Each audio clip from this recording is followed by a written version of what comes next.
I welcome once again for the second day online contact program for the second semester CBCS MA English students.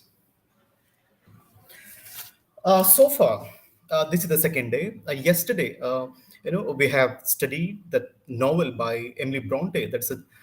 Um, you all know that it's a classic, and this is called as a masterpiece in 19th century English novels. That is Wuthering Heights. When I was teaching that novel yesterday, the last fragment of my presentation, I could not give a complete touch today, complete touch yesterday.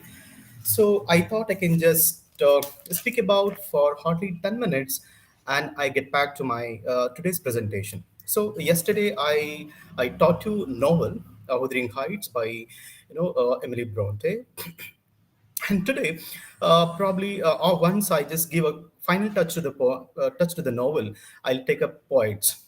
We have 19th century poets, and we have 20th century English poets. So today, my presentation will be on John Keats' poem that is Ode and a Gratian. I will also talk about the Funnel by Dylan, the one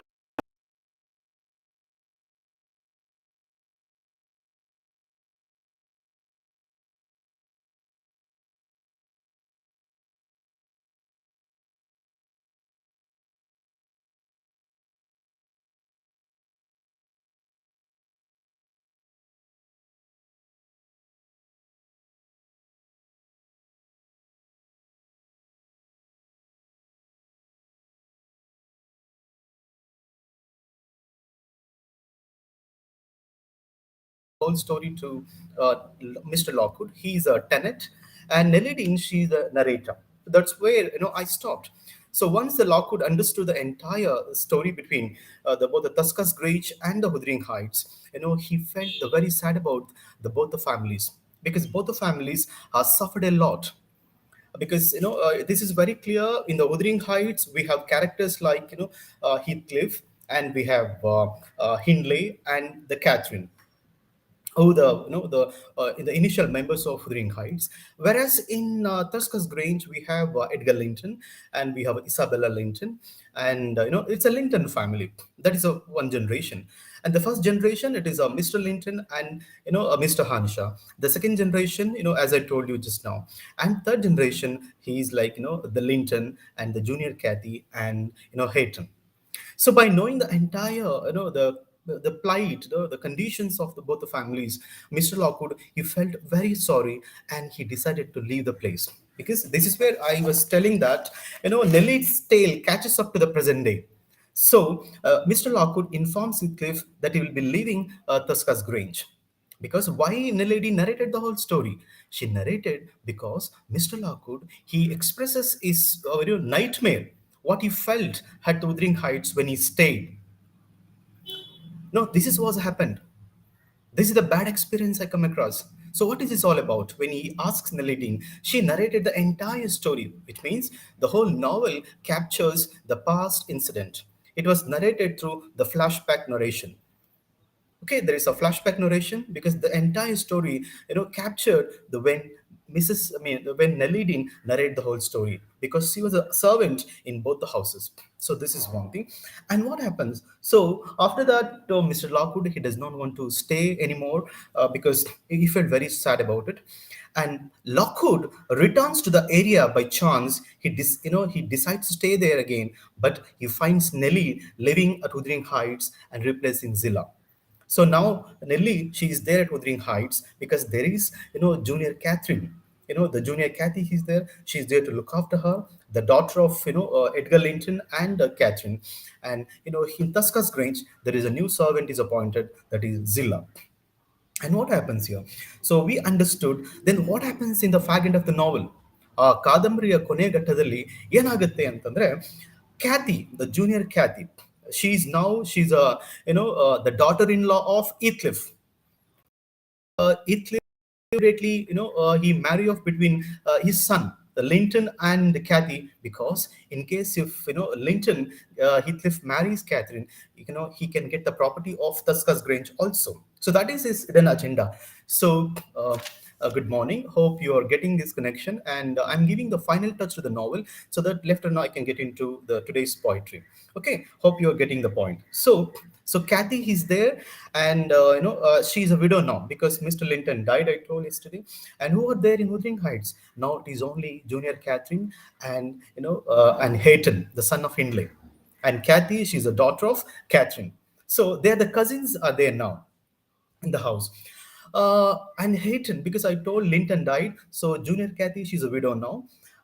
Kathy and Hayton, they overcome their mutual antipathy. Yes. What do you mean by overcome their mutual antipathy? Junior Kathy, Ili, let me explain the one incident in Kannada. Junior Kathy, ಯಾಕೆ ಇಲ್ಲಿ ನಮ್ಮನ್ನ especially the ಹೇಟನ್ ಅನ್ನ ತುಂಬಾ ದ್ವೇಷಿಸ್ತಾಳೆ ಅಂತಂದ್ರೆ because Hareton who is the son of Hindley. The Hindley he is the owner of the entire Wuthering Heights ಅಂತವನ ಒಬ್ಬ ಮಗ. The Hareton, the successor of Hindley, he is almost like a servant. So Catherine, she scolds him, abuses him. And why don't you react against the atrocity of the Heathcliff? Why don't you there as a servant? You just revert to him. The gather your courage, muster your courage, and you fight with him. But Hayton, he does not want to do all that because in the heart of heart, Hayton, he loves Heathcliff. Though Heathcliff is so harsh, was so rude, but he's still care about him. So there is a the kind of the parental connection with Hindley, I mean Hayton and Heathcliff in terms of the bondage, in terms of because once the Hindley died, Heathcliff is the only one who take care of Hayton. You're saying that what is the main theme of the Wuthering Heights? That is there in the materials. The main story, it is itself is the concept called the bondage, the relationship. I told yesterday a lot about the concept of theme. Is the power is ultimate, the class classification, the class consciousness, the rich and the poor. Because Heathcliff was poor, Catherine did not marry him. And she prefers to marry Edgar Linton because Edgar Linton, he was the man of affluency. He belonged to affluence family. He is a rich man. So the Victorian society concentrate only on the people who are there with the power. So Catherine marries Edgar Linton because he belongs to upper class. So the class classification is a very important in this novel. Hope you got the point, Manjula Priya. Somebody sent a message. What is the theme? So, and another theme like the love and the revenge and the class classification, rich and the poor, and the haves and the have not. These are the themes that you come across. But what happens in the fag end? Kathy informs Hayton to overcome.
Yes, so it's been happening like quite often, disconnection in network. The students, you kindly bear with this, because the large number of departments are taking classes through online, so there is a slight network connection. Hope but despite of all that, we still continue with this. And Kathy and Hayton, as I told you, they overcome the mutual antipathy and they became close. So this is the one development. There is a positive, healthy relationship between them. And Heathcliff. So after that, Heathcliff, his health is deteriorated because Edgar Linton died, and even Catherine died, and all the major characters are died except Heathcliff. Because what happens after Catherine dies, his health is deteriorated. Okay, and Heathcliff begins to act strangely and has visions of Catherine. So you always think about the Catherine because that is the power of love of Heathcliff. He always remembers her, and he developed a delirium. Delirium in the sense that it's a kind of a strange attitude. He's almost develops a madness, and he stops eating food. And after 4 days, he's found dead in Catherine's old room. So, Heathcliff is the one who madly fell in love with Catherine, and he adores her because from the childhood she's the only one who supports him, who helps him at need. She's the only one who's there as a pillar of strength to Heathcliff. But when she died, when she rejected him, his love lingers a lot, and he develops this delirium, and his health is deteriorated, and he died in Catherine's old room. He died in Catherine's old room, and he's buried next to Catherine. So after he died, he was buried the next to Catherine. Okay. After that, what happened? So we are almost in the close of the fag end of this novel, and Lockwood, the tenant, he learns that the Hayden and the Cathy, they plan to marry on the New Year's Day.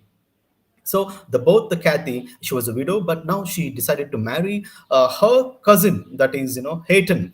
Hayton is the son of Hindley. Tana Swanta Mavana Maganana, she's decided to marry. So there is a positive note. There is still hope for the relationship. So this is a very positive end that ending that Emily Bronte gives in the novel.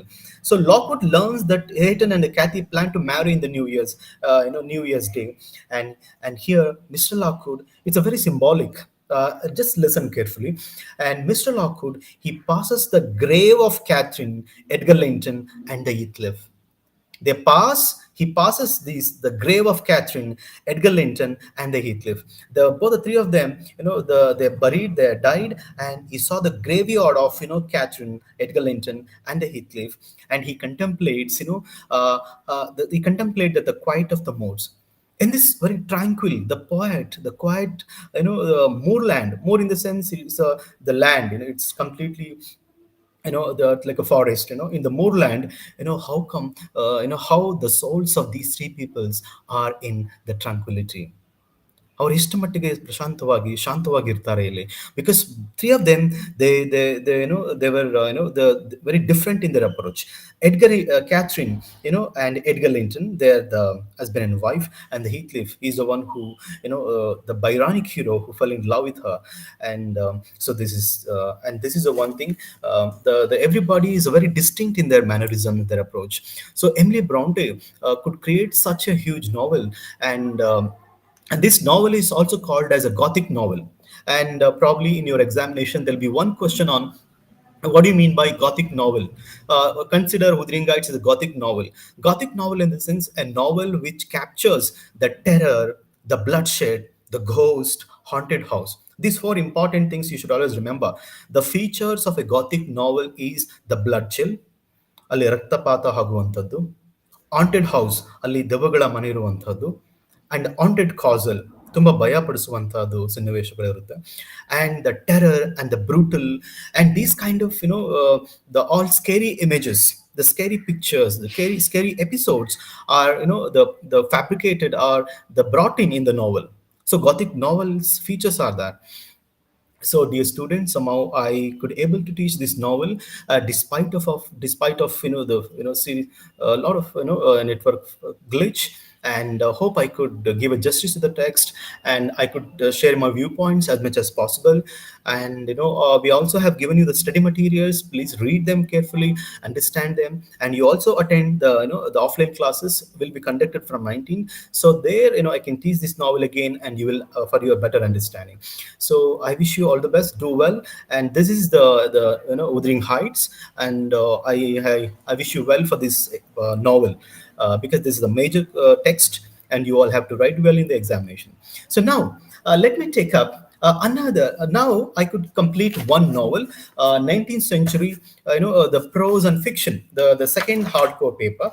Now let me come back to the first paper, that is 2.1, 19th century English poetry, where we have the William Blake, William Wordsworth, the Coleridge, John Keats, P.B. Shelley, and Matthew Arnold, and Robert Browning, and Alfred Tennyson.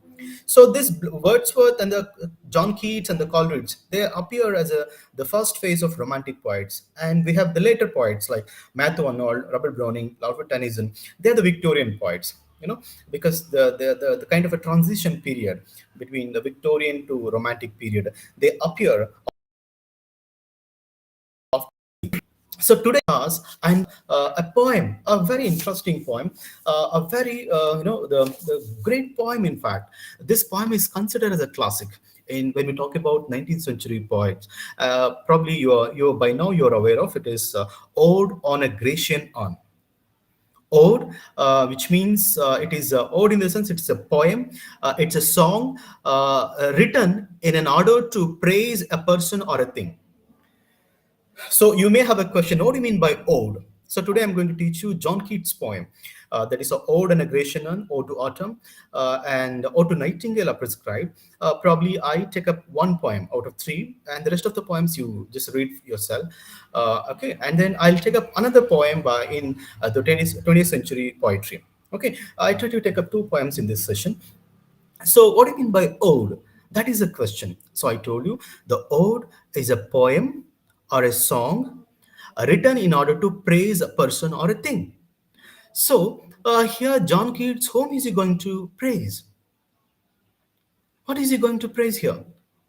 Whom is he going to adore here? It is none other than the Grecian urn. ಆ ಒಂದು Greek ದೇಶದಲ್ಲಿದ್ದಂತಹ ಒಂದು urn ಇದೆಯಲ್ಲ, what we say in Kannada, the picture, the urn, the ಕಳಸ ಅಂತ ಏನ್ ಹೇಳ್ತೀವಿ, the beautiful urn, you are know now, the beautiful, the engraved picture, the Grecian urn. He's going to appreciate that. He's going to adore it. He's going to appreciate the entire the urn, the beauty of the urn. So one thing, we have this Kannada word, that is Satyam Shivam Sundaram. So beauty is truth, truth beauty. So this dictum, ಈ ಒಂದು ಸತ್ವ ಏನಿದೆ, ಈ ಒಂದು what you say dictum, ತತ್ವ, ಈ ಒಂದು ತತ್ವ ಏನಿದೆ, the beauty is truth, truth beauty. So this dictum, it is completely explode in the entire poem, because he's going to celebrate the beauty of the art. John Keats is going to celebrate the beauty of the art. Okay, so this is the entire, the main nitty-gritty, the main crux of the poem. Okay, he's going to adore the beauty of every art, because he believes in a dictum that heart is permanent, the man is transient. Art is permanent, because we have a huge temples, we have a beautiful temples, they're still permanent, they're still there, we visit and watch and enjoy them. But whereas the man is transient, the man who built the temple, the man who depict the beautiful urns, art, he is no more. So you should always remember this line, that is, art is permanent, whereas man is transient. Transient ಅಂತಂದ್ರೆ ನಶ್ವರ.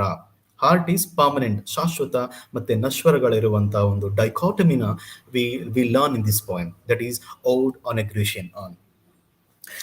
Before I present this, discuss this poem, I must tell you something about John Keats. And John Keats is considered to be one of the great romantic poets. So English romantic poets, we have a Wordsworth and John Keats and the S.T. Coleridge. So among them, he stands as the finest, the brilliant, the great romantic poets of the early 19th century. So Keats belonged to the second generations of romantic poets like Shelley and the Lord Byron. So, as a poet, John Keats, he excelled among his contemporaries in his artistic portrayal. So, what do you mean by artistic portrayal? ಅಂದ್ರೆ ಆ ಬರವಣಿಗೆಯ ಕೌಶಲ್ಯಕ್ಕೆ ಒಂದು ಅಧಿಪತ್ಯವನ್ನು ಕೊಟ್ಟಂತಹ poet, because he reached the zenith, what we say called zenith, the supreme level, in the annals of literary poetry. ಒಂದು English ಸಾಹಿತ್ಯದ ಪದ್ಯಗಳ ಒಂದು ಸಾಹಿತ್ಯ ಲೋಕದಲ್ಲಿ ಆ, ಈ ಒಂದು ಪೋಯಮು ಒಂದು ಅಧಿಪತ್ಯವನ್ನ ಸಾಧಿಸಂತ poem. It's a very great points of the romantic poem. And his artistic portrayal, though he died at a very early age, and his contribution to the English poetry, it is enormous, and it is, invincible. Nobody can beat his poetry's artistic quality. ಅವರ ಬರವಣಿಗೆಯ ಒಂದು writing ಕ್ರಾಫ್ಟ್ಮ್ಯಾನ್ಶಿಪ್ ಹೆಂಗಿತ್ತಪ್ಪ ಅಂದ್ರೆ, it is such a brilliantly visual images he drawn. The moment you read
And dear students, sorry for the inconvenience again. I had some internet connection problem today. So I was explaining this concept, John Keats' poem. See, I told there are contradictions, there are contraries, there is a different binary.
So it connected again. So let me continue with this. So I told you there are, the binaries like sorrow and the joy, and the beauty and the decay, and the time and eternity, and the art and nature. So these are the contraries that you come across in his poetry. So he admired life in all its facets and explored the true substance of human life. So the facility, the kind of a very the speciality or the very uniqueness of John Keats' poetry is he talks about the substance of human life. So that is his the famous for, and he connects the concepts such as beauty, imagination, and truth to the excellence of art. The uniqueness of John Keats, the writing craftsmanship is, he connects the concept called the beauty, imagination, truth to the excellence of art. And then now coming back to the poem, let me read the first line of the poem. This is how the poem begins with. See, we identify how the poem celebrates the manifestations of the artistic achievement. So manifestation anta bandaga, he's going to celebrate, he's going to exhibit, he's going to manifest the artistic achievement. So how? This is the first the poem. How does it begin with? So dear student, I'm not going to read each and every line of the poem. You read and understand in the study material. I'm going to choose the excerpts, ಕೆಲವು ಆಯ್ದ ಭಾಗಗಳನ್ನ ಮಾತ್ರ ನಾನು ಹೋಗ್ತೀನಿ. I just pick up some paragraph. I just pick some paragraph and I just read out, which are very very important and crucial due to time constraint. So the this is how the poem begins with. Though in English, though means Nino. It is a old English, and it means you.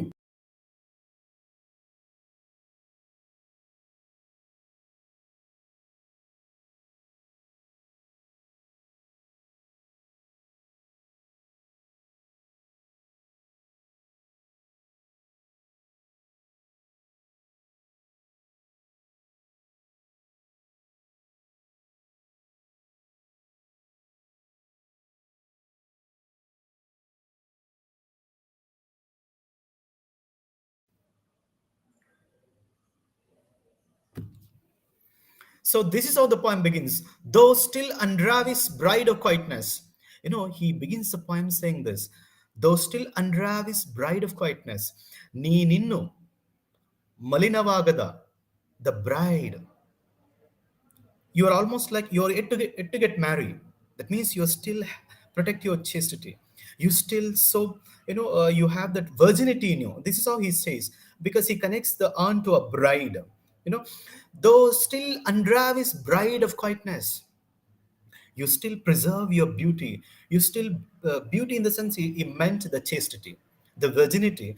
No, he tells thou still unravished in the sense which is not destroyed, which is not polluted, and thou still unravished bride of quietness, though foster child of silence and slow time.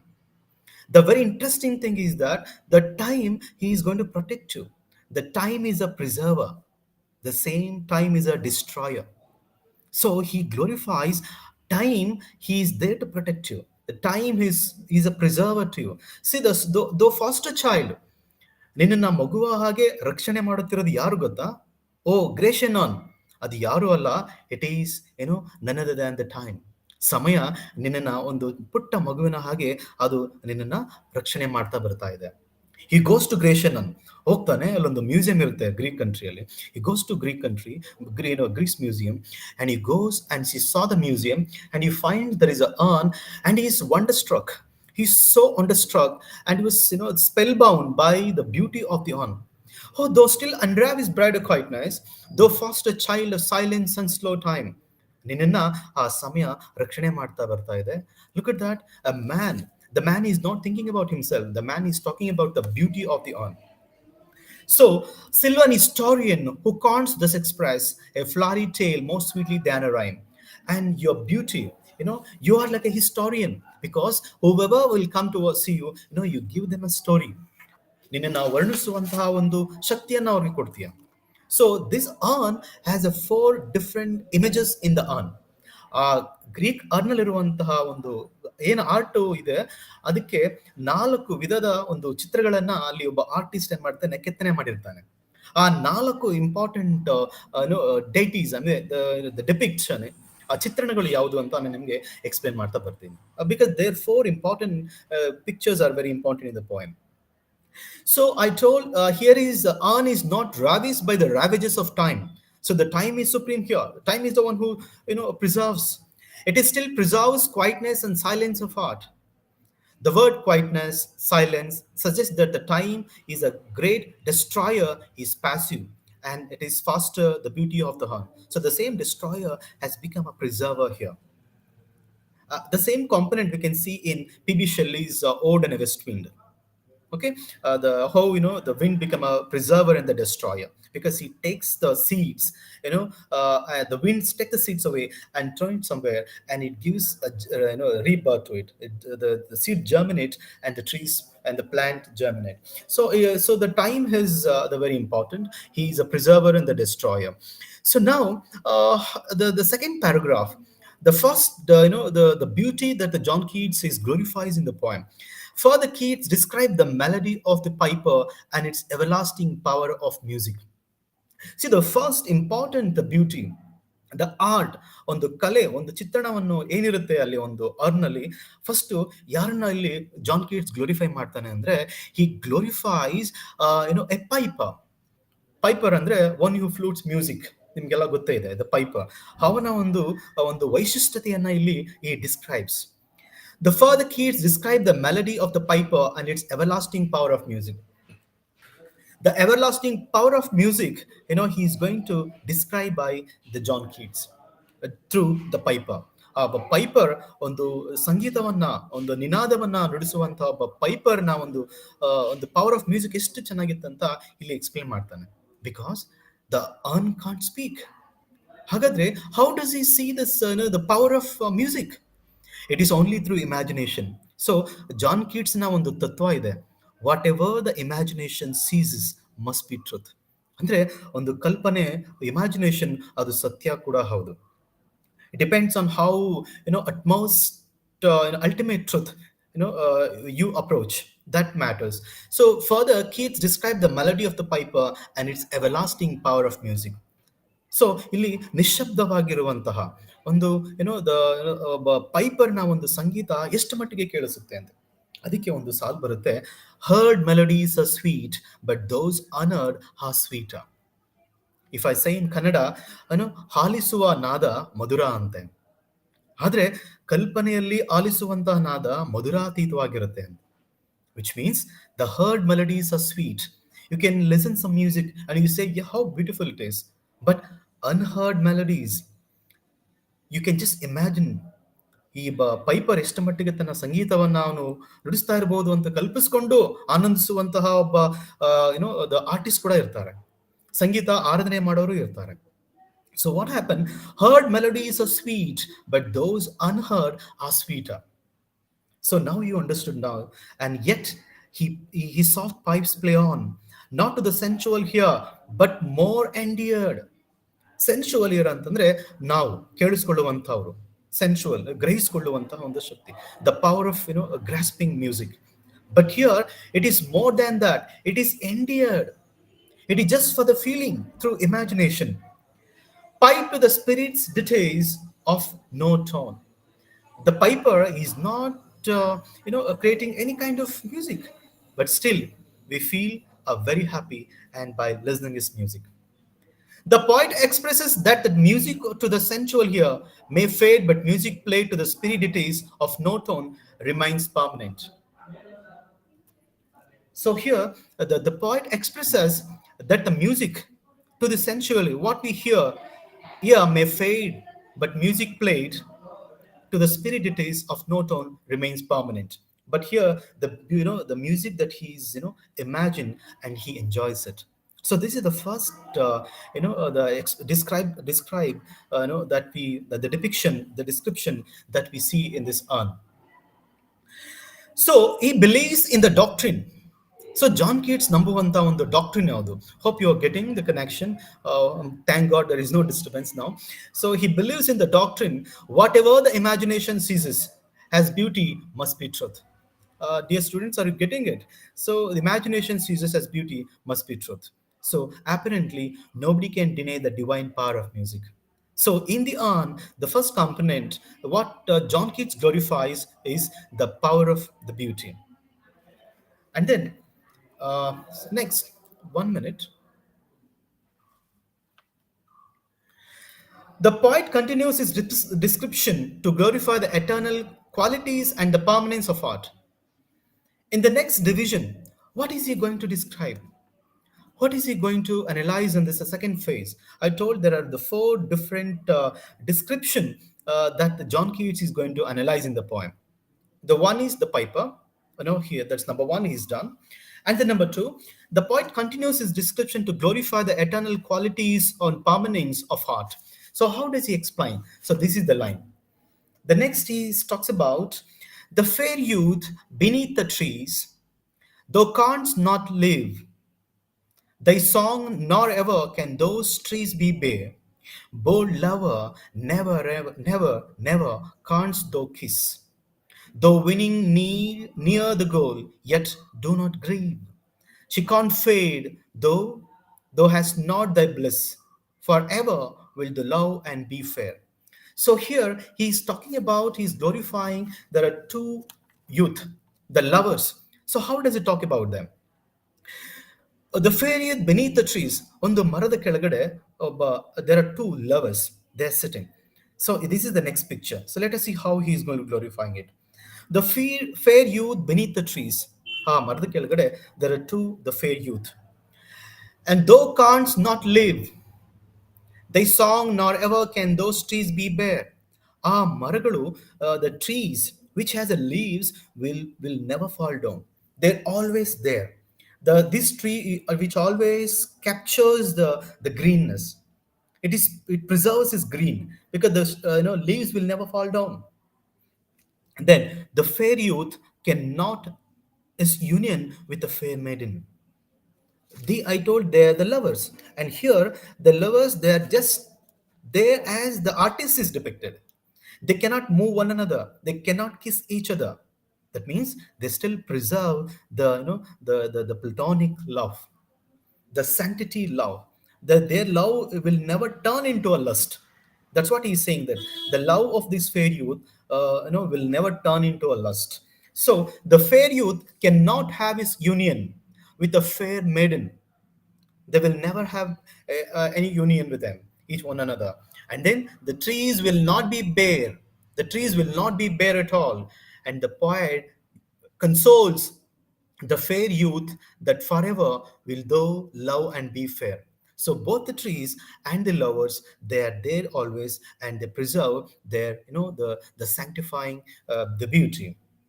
And the father, he talks about here we can observe that the true love will not turn into the lust. So the tree will never shed the leaves. It is always preserve, the beauty.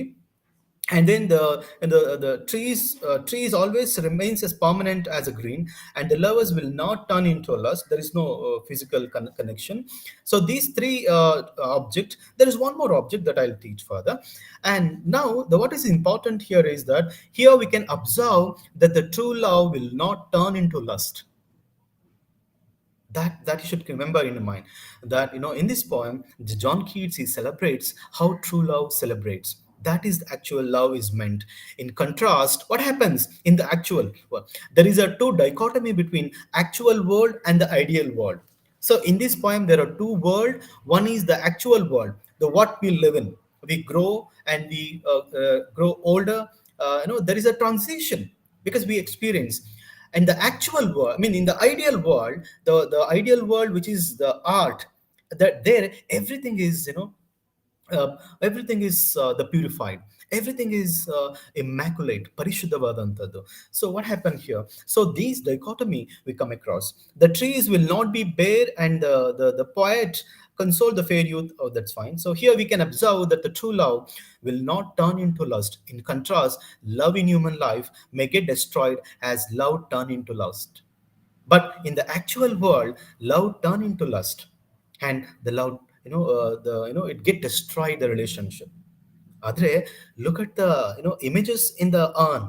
There are two lovers. They're always there, even after years past. Generation after generation, year after year. Their movement, is the same. They're just sitting. They're just there beneath the trees, but there is no movement because they are the beauty of art.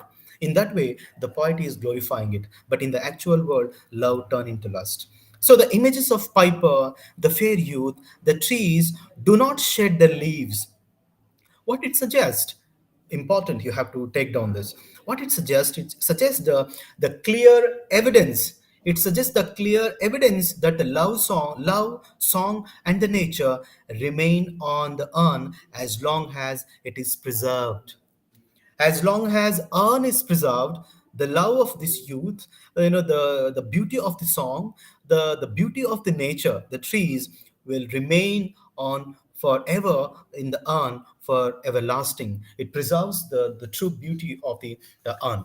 So this is how the poet is glorifying it. And this poem, this is a very interesting poem. Will be asked for 10 marks. You have to, while writing your answer in the examination, you people have to quote line in between the paragraph, stanzas. I tell you further which are the important paragraph, and you have to mention them, and then you have to write a very neat answer. So now further, the poet, he talks about another important,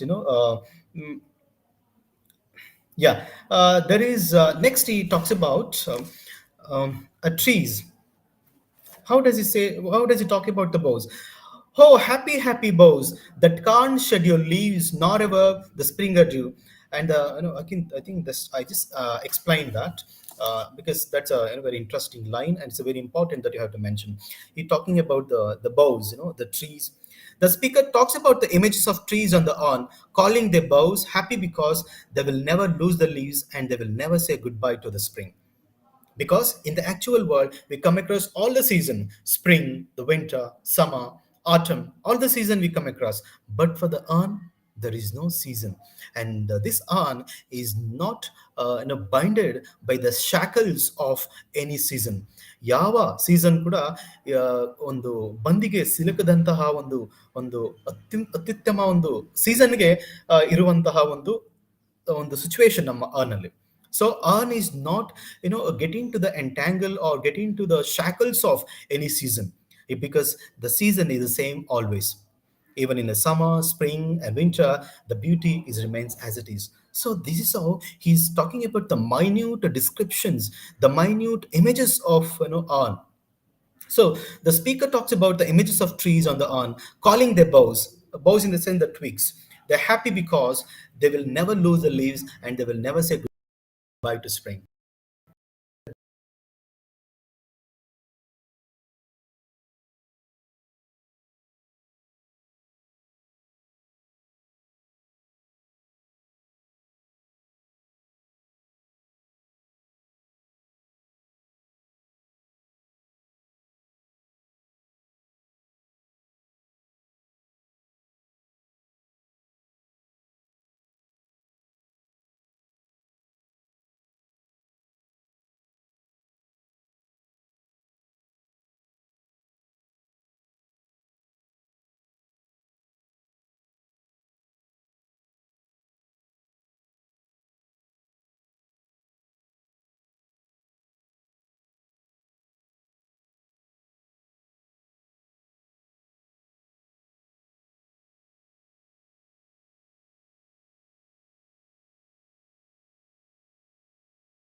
So I was telling this, the repetitions of the word happy. In the poem, you come across the word happy a number of times. What does it denote? That denotes that the speaker in a happy mood, forever new, indicates the supreme beauty of creation in nature and the art. So we understand the whole poem, it is the creation, the artistic merit, and the nature and the art. So further, in the last paragraph, it's an important description. The poet he makes here. What is that important the component that we come across here? That is, he talks about. Look at that. Who are these coming to sacrifice? Another depiction he's talking about, because there is a priest. He's taking the he's taking a cow, a heifer, to sacrifice. So it gives a kind of a pastoral image.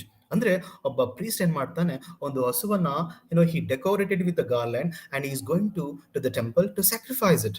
ಆದ್ರೆ what poet says that this heifer, this cow, it is luckiest, because in the actual word the people cut the cow, they cut the heifer, they sacrifice to the god.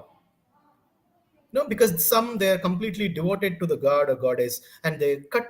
Could you might have witnessed the animals are being cut to in the name of the god devotion and all that. So here he calls that this cow, it is very very luckiest because they are not going to sacrifice it. This is the fourth important image that he talks here. Who are these coming to sacrifice? To what green altar? Because they have decorated this, the cow with the altar. He is a mysterious priest. Leads though that the heifer, Heifer, heifer in the sense it's a cow, and he's taking the cow to the temple to sacrifice it, to cut it. But don't you think he is the luckiest cow? Because in the beauty, in the urn, it is there always, because the movement is a stagnant, it will never move here and there. And what happened? Oh mysterious priest, you're taking this cow to sacrifice it? Leads though the Eiffel lowing at skies, and all of silken flanks with a garland dress. You dress neatly the cow with all the garlands. And what little town by river or seashore, home mountain built with a peaceful citadel. I told there's a very pastoral depiction. ಒಂದು ಹಳ್ಳಿಯ ಒಂದು ಚಿತ್ರಣವನ್ನ ಒಂದು ನಮಗೆ ಅಲ್ಲಿ ನಾಲ್ಕನೇ description ಕಾಣ್ತೀವಿ. We look at the pastoral in the sense the village folk, the people are there with the priest and the eifer. There is a river and there is a mountain. So we could see the beautiful picture in the last phase. And then what happened? And little town, the streets forevermore. Will silent be, and not a soul to tell why thou art desolate can ever return. So they say that this Eifer is a very very pious, it's a very sacred, and this will not be cut, and it is there as a permanent. So this is another important, the object that he talks about. The first he talks about the piper, and then he talks about the tree, and he talk about two lovers, and he talks about this priest, and he talks about the heifer, which is not going to be sacrificed. So all of them are permanent. All of them, they carry they carry the essence of permanence. And now he calls another, he calls it like this: oh attic shape, fair attitude. Now he calls this urn as a, you have that attic shape, and there is a fair attitude. And what happens? Those silent form, those tease us out of thought, as doth eternity called pastoral. You're carrying the eternity, the message, but you are a cold pastoral. Cold in the sense death, because you're still, as a called pastoral, you are dead, but there is a pastoral in the sense the life. You still have this life, though you're dead, you still have a life in it. Okay, he calls it as a called pastoral. When old age shall this generation waste, or even after generations of the generation past, when an old age shall this generation waste, those shall remain in midst of other woe. And and he say that the beauty is truth beauty, that is all he know on earth, and all he need to know, that we all should know about it. So how does he say that? He say that beauty is truth beauty. The beauty always project the truth, and truth always has its beauty. So now the poem, there are four ideas of a great relevance in the poem. Which are they? In the poem, the superiority of art to poetry. What is, it captures in the heard melodies are sweet, but those honored are sweeter. So this line itself, it captures the permanence, beauty, of any art. So, as I told you, remember this line: whatever the imagination, what the imagination seizes as beauty must be truth. What it existed before or not. So imagination, which captures the true, the beauty. That's how the poet is going to, describe. So the last lines, that you people should remember always. Even you should also mention in the examination, that we always look forward. What is it? When old age shall this generation waste, those shall remain in the midst of other woe. In the midst of all the people, all of them, you are going to remain forever. Even when old age shall this generation waste, even after generations of the generation. And now we are in the 21st century, and we are, almost, 20, centuries have gone by, and we are in 21st century. But still, but the same, the art, it's still preserved. Whatever we have seen in the first and second and third and fourth century, even now we could see them, only in terms of art. Could be temples, the pictures and all that. But the man, he's, is a transient. So eventually, what John Keats asserts, what is a message by John Keats, is that the generation after generation pass, but the eternal quality of the urn remains forever. So, dear student, I'm going to wind up the entire poem by now. So if you have a poem.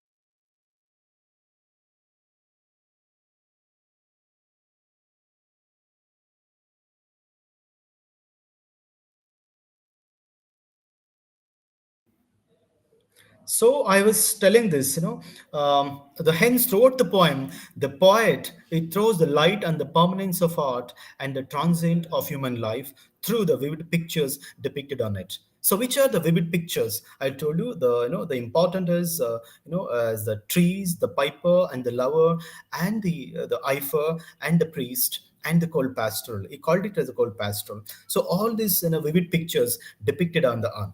So that you should remember. And then evidently the ode and aggression it deals with a message of the transience of human life and the permanence of art and the beauty. That is the last, the message, that the ending, the message that we see here is that evidently the ode and aggression deals with the message of the transient of human life and the permanence of art and the beauty. So this is the message of the entire poem. And despite of all this, technical issues, technical glitch, and hope you certainly understood the poem, and you got some visual pictures while I was depicting. I strongly believe in that, and some of you also expressed in your comment, and I'm very happy about it. And dear students, so far I have, completed two texts. One is a novel, Wuthering Heights, and John Keats' poem, that's Ode and Aggression. I believe that you really enjoyed amidst of all this, technical glitch. Anyhow, and I have, my class is there for tomorrow. I begin with the 20th century poet. That's I talk about, that paper three. I will discuss the poem "The Fernhill" by Dylan Thomas. And and in my, any doubt that you have, you can just put any question that you have now, so that I'll, able to answer your queries. It could be on both Wuthering Heights as well as today's poem, that is Ode and Aggression on. Okay, any question, if you can just say over there. So if there are no question now, I'll wind up the session. And so at, at yes, at 11:30, the other teachers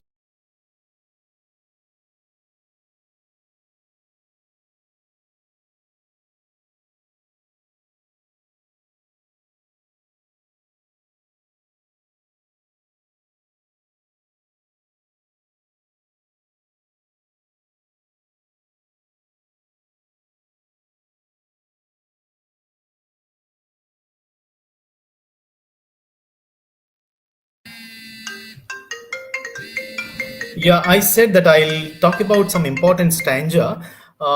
Yes, but if possible, I just give right away here. So the important stanza. No, I'm glad that you reminded me this.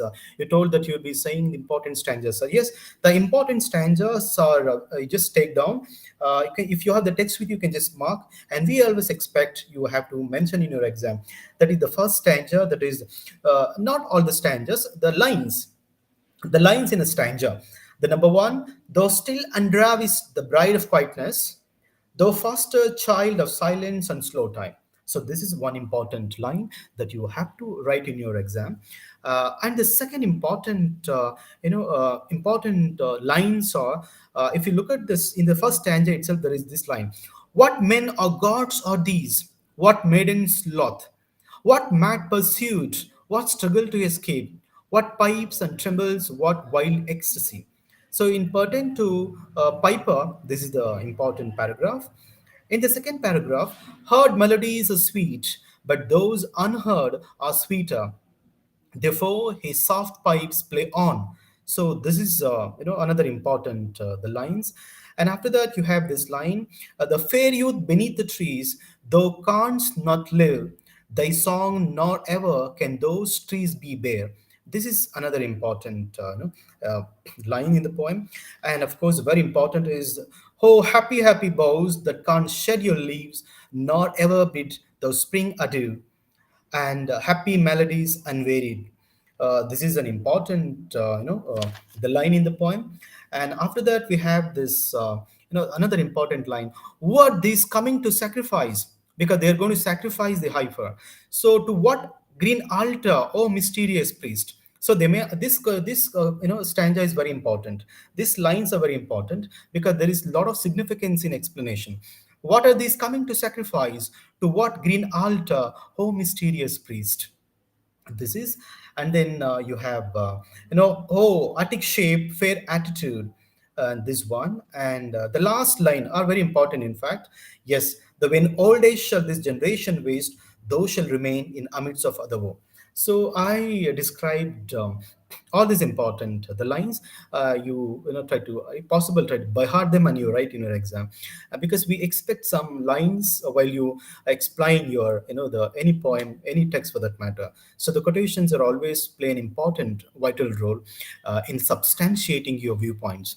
So keeping that in your mind, and do well for your exam and prepare well. And I see you tomorrow at the same time, the morning 10:30.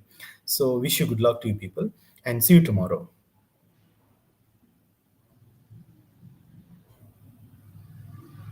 So I'm going to leave this session.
So, good morning, one and all. Welcome you all for the second session of day two online contact classes. Uh, can you hear me? Am I audible? Am I visible? I want your response. It's already 11:34. So, uh, yeah, happy morning. Thank you. So, what happened here? Like yesterday, I had not completed the text on liberty by J.S. Mill. I was off the way mark, and let me complete today's today. I try to complete two texts within 1 hour. That is on liberty, and another text is on to this last by John Ruskin. So what happens here? Because no, we are having classes only for. I have got only 7 to 8 hours to deal with. Not 7 to 8 hours. Sorry. Yeah, for you people, isn't it? So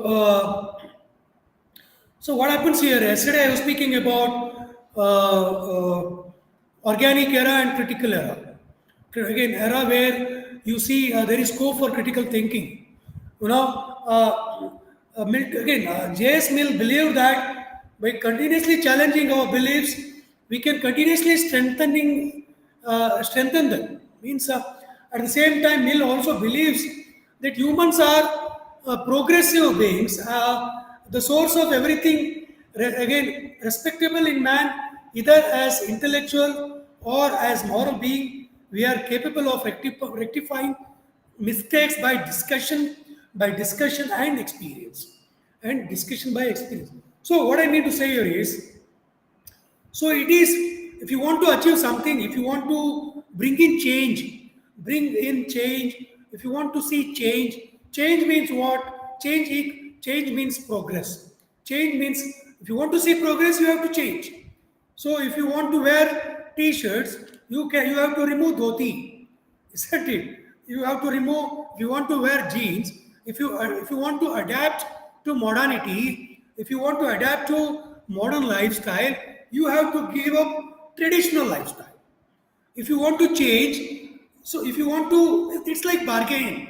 If you want to adopt something in life, you have to give up something, isn't it? Like, you cannot be conservative all the time. There again, tradition, customs, religion, religious issues, things associated with religion, they are all important. It's okay. But there are some practices, some beliefs which are irrelevant, which are questionable, which are not logical, which are irrational, which can be questioned, isn't it? So that can be questioned, discussed, isn't it? And you should not, in a way, Mill feels that as a responsible citizen of the society, if there is a person with dissent, or differing views, you should allow him to speak, because he may come up with different new innovative idea, isn't it? So by not allowing him to speak, you are not allowing humanity to progress, to change. Okay. So when can you think of progress? When can you think of change? Only when there is scope or room or room for discussion, for discussion. So old ideas are replaced by new ideas. Old ideas are replaced by new ideas. For example, you see, there is this nuclear energy. Nuclear energy can be used both to produce nuclear bomb. At the same time, the same nuclear energy can be used to manufacture electricity, to generate electricity. So it can be used both in positive or negative way. So means by not allowing people to think, by not giving room for people to think, you are not again, in a way, you are not ready for to see any change. That is what it means. So free speech, so according to Mill, free speech is built upon the foundations of natural rights, natural rights free and unhindered. Unhindered means without distraction, without any distraction or distractions. So free without any kind of distractions. So free and unhindered discussions corrects our errors, corrects our mistakes, and does so to the long term benefit humanity, benefit humanity. This will help our future descendants. Should not forget about our future progeny, future generation, because you cannot keep them conservative. See, a country which is not progressive, which is conservative, cannot think of development, cannot think of any kind of achievement in the field of science or technology. India has achieved so much. Though India is a religious country, we worship so many gods. In India, for every 1 kilometer, you'll find a god. ಭಾರತದಲ್ಲಿ ಎಲ್ಲ ಪ್ರತಿ 1 ಕಿಲೋಮೀಟರ್ಗೂ ಒಂದು ದೇವರಿದೆ. ಕಾಳಮ್ಮ, ಬೋರಮ್ಮ, ಮಾಸ್ತಮ್ಮ, ಹೀಗೆ. India is a country of gods, but at the same time it's a country of, again, paradox. It's a country of paradox, where pizza reaches faster than ambulance. See, isn't it? So what I mean to say is, it's a country of paradox. We have achieved so much in the field of IT, in the field of science, in the field of space technology, in the field of space technology. Everything is there. India is adapting itself for change. It's in the process of transformation. It's in the process of transformation. We worship God. We perform puja to the rockets that carry, to the launching vehicles that carry the satellites. We perform puja. We apply vibhuti, isn't it, to the satellites that we launch on the PSLV launching rockets, vehicles. That doesn't mean that we are still conservative. We are living in a conservative society, but it's a flexible society which is ready to accept or embrace what? Change, development. Change means development, progress. If you want to see the change of a nation, if you want to see the progress of a nation, you have to see the roads of that nation. If again ಆ ದೇಶಗಳ ರಸ್ತೆ ಹೇಗಿದೆ, ಅದ್ರದ್ದು ಮೇಲೆ ದೇಶದ ಪ್ರಗತಿ ಕಾಣುತ್ತೆ. Got it? So what I mean to say is, change is necessary for what? For development and progress. So it can only be possible in an atmosphere which is favorable for free discussion and free speech, free speech. I hope you got it. Huh? So this will help our future generation. That is what Mill means. Mill opines. And in chapter 3 in the same book, he speaks about individuality. So the despotism means the tyranny of custom is everywhere. The despotism of custom, the tyranny of custom is everywhere. ಎಲ್ಲ ಕಡೆ ದೊಡ್ಡ ಸಂಪ್ರದಾಯಗಳು. ಮೊಟ್ಟೆ ಹೊಡೆದಾಕೋದು ಹುಣ್ಣಿಮೆ ಬಂತು ಅಂದರೆ ಮೊಟ್ಟೆ, ನಿಂಬೆಹಣ್ಣು, ಮೆಣಸಿನ್ಕಾಯಿ ಎಲ್ಲ ಹೊಡೆದು 3 ದಾರಿಗಳು ಸೇರೋ ರಸ್ತೆಯಲ್ಲಿ ಮೊಟ್ಟೆ, ನಿಂಬೆಹಣ್ಣು, ಮೆಣಸಿನ್ಕಾಯಿ ಎಲ್ಲ ಹೊಡೆದಾಕಿರ್ತಾರೆ. Okay, so if you are progressive you will pick that. Like ಅಂಥ ಮೊಟ್ಟೆ, ಆಮ್ಲೆಟ್ ಆಗುವಂಥ ಮೊಟ್ಟೆ, ಎನರ್ಜಿ ಕೊಡುವಂಥ ಮೊಟ್ಟೆನ ವೇಸ್ಟ್ ಮಾಡ್ತಾರೆ. ಓಕೆ, ಬಾಡಿಯನ್ನು ತಂಪಾಗಿರ್ತಕ್ಕಂಥ ನಿಂಬೆಹಣ್ಣನ್ನ ಜ್ಯೂಸ್ ಮಾಡ್ಕೊಂಡು ಕುಡಿಯೋದು, ನಿಂಬೆಹಣ್ಣನ್ನು ಕಟ್ ಮಾಡಾಕ್ತಾರೆ. These are all blind practices, blind beliefs, which you have to come out of. Okay, the despotism which means the tyranny of customs is everywhere. The standing hindrance to human advancement. The custom, the tradition that we are carrying is the standing hindrance, obstacle. Hindrance means obstacle for human progress. Obstacle for human progress. Very, very interesting book. You see, he wrote this book in 19th century, probably in the year 1852. I think in the year 1852, this book was published. 1852. Okay, Victorian era, very, very crucial era, because it was the time when scientific progress, scientific development were taking place. Many industries were set up. Okay, many new industries came up, and science and technology were again means man was leaping towards again leaping means that is what uh, Neil Armstrong says when he lands on moon. One small step, but a big leap or a giant leap for mankind. It's one small step for me, but it's a giant leap for mankind. Giant leap for mankind. But we worship Chandamama is in our Hindu religion, and they are also Muslims, and people in so many other religions worship. They consider it as a holy thing, holy object, isn't it? So during Sankastis in Hindu religion, they are not allowed to see others. They have to see Chandra to break their fasting, isn't it? So what I mean to say is the same Chandra moon again is invaded by man. So the future is all set to make it a colony. So man is thinking of making moon or Mars a colony as his colony. So what I mean to say here is we have progressed a lot. So we have come across, we have crossed all such obstacles of customs or traditions. Customs or traditions. He says that the people who act upon custom alone do not make any decision. They simply follow what is already been done and taught. What is already been done. That is what you mean by conservative. Being conservative. Being conservative. So you cannot think of progress if you are conservative. That is what he means. So it's an hindrance, obstacle. He opines that allowing individuality and choice creates an industrious and creative environment. If you want to see a creative atmosphere or environment, you have to allow an individual to freely think, to freely express. Okay, you have to give him the liberty to freely think freely, express freely.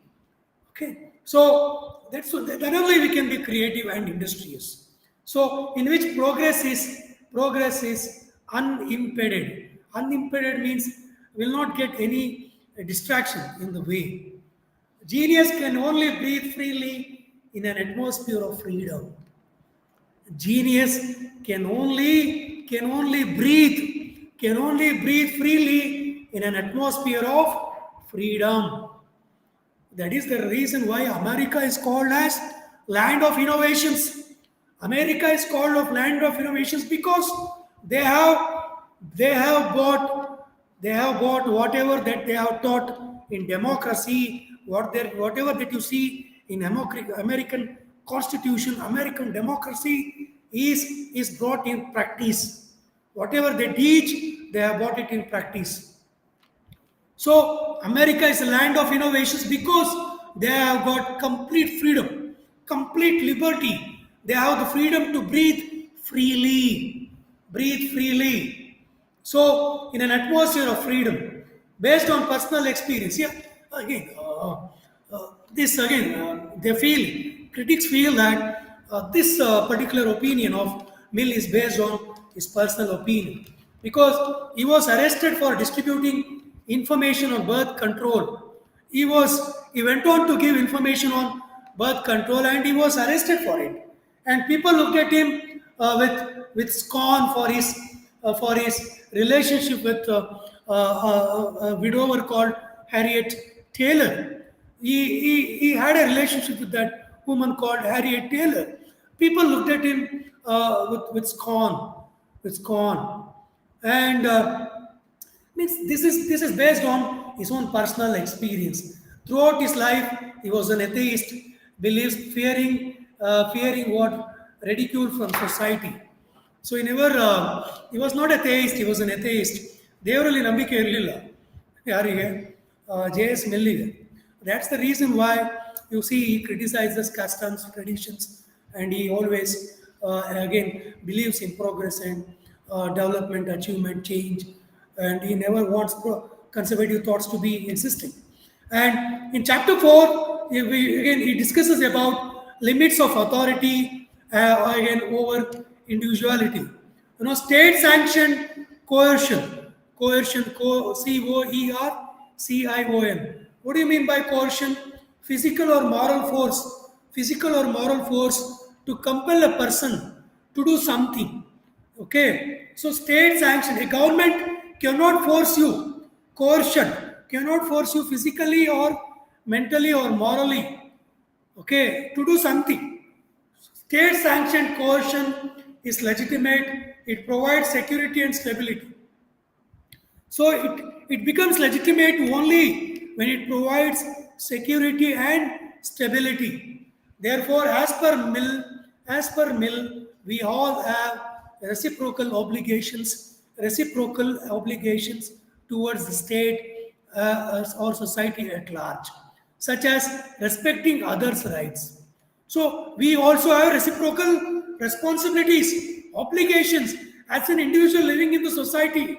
We are not living in jungle. We are living in society. As an individual, we have our own reciprocal obligations towards society, towards society or state at large, such as respecting others' rights. Respecting others' rights, Mill explains that not all the rights are harmful or immoral activity ought to be punished. So Mill explains that not all harmful or immoral activity ought to be punished by legal coercion.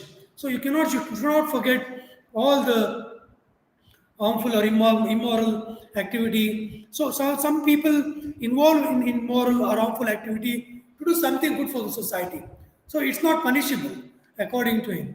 Two spheres of actions. One is self-regarding. According to him, there are two spheres of action. One is self-regarding and the other one is other-regarding. Self-regarding means there should be perfect freedom when it comes to self-regarding. When it comes to other-regarding spheres of action, you should be responsible. You should be responsible. You should think. So, to what extent you can use the freedom attributed by the state towards you or the government towards you. Chapter 4 applications. In chapter 4, he discusses two practical applications on political philosophy. That is, the individual is not accountable to society for his actions. So I don't agree with that. So the individual is not accountable to society for his actions. No, in a democratic society, an individual is accountable to society for every of his actions. For every of his actions, such actions are prejudicial to the interests of others. The individual is accountable and may be subjected to social and legal punishment.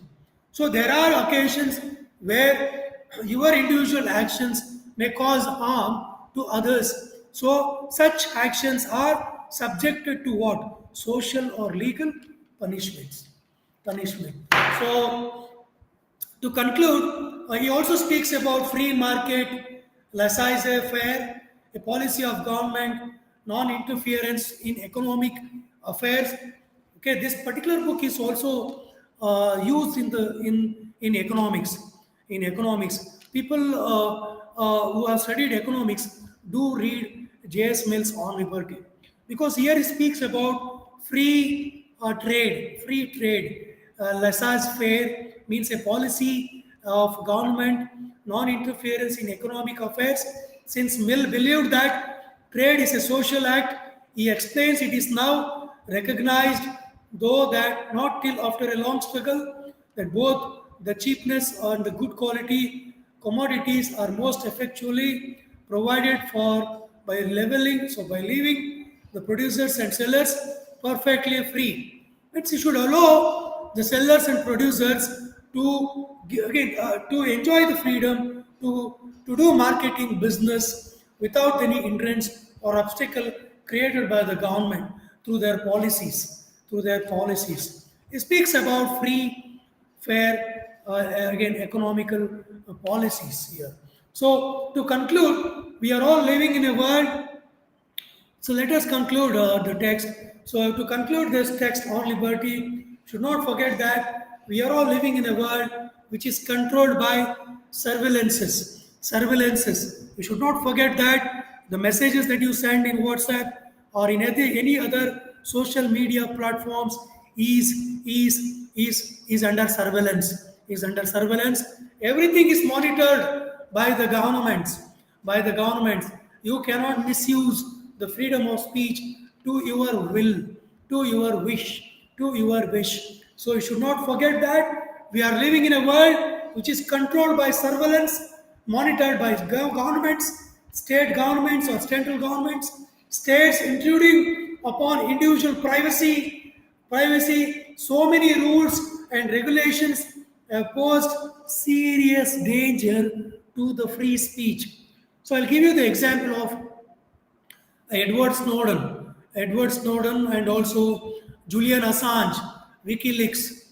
WikiLeaks is an online journalism where Edward Snowden speaks about where he reveals the secret confidential files of American establishment, American government, and he has been put. He is still in house arrest in Ecuador embassy in London, in England. American government wants Julian Assange because he has revealed some of the confidential files of American government, because Julian Assange is a whistleblower. So you cannot misuse free speech. In the case of Julian Assange, according to American government, he has misused the freedom of speech, the freedom of thinking, the freedom of expressing. So he is under our house arrest in Ecuador embassy in London. So if he comes out of the Ecuador embassy, the London police is all set to arrest him and hand over him to American government. So that is the reason why he is under house arrest. So you should not forget that everything is monitored. So many rules and regulations pose serious danger to free speech. Free speech causing a serious setback to the human progress by not allowing people involved in what? Rational argumentation. Rational argumentation. So that is what he means about individual liberty. Individual liberty. So liberty versus authority, individual liberty. So these are the key issues that Mill discusses in this book called On Liberty. I hope I have given justice for the time allotted, and I hope you have understood the text. I want your response in comment box. That's all about On Liberty. If you permit me, I'll move on to another text. I've got another 33 minutes. Okay, if you permit me, I'll move on to another text. Please, I want your response in the chat box, in the comment box.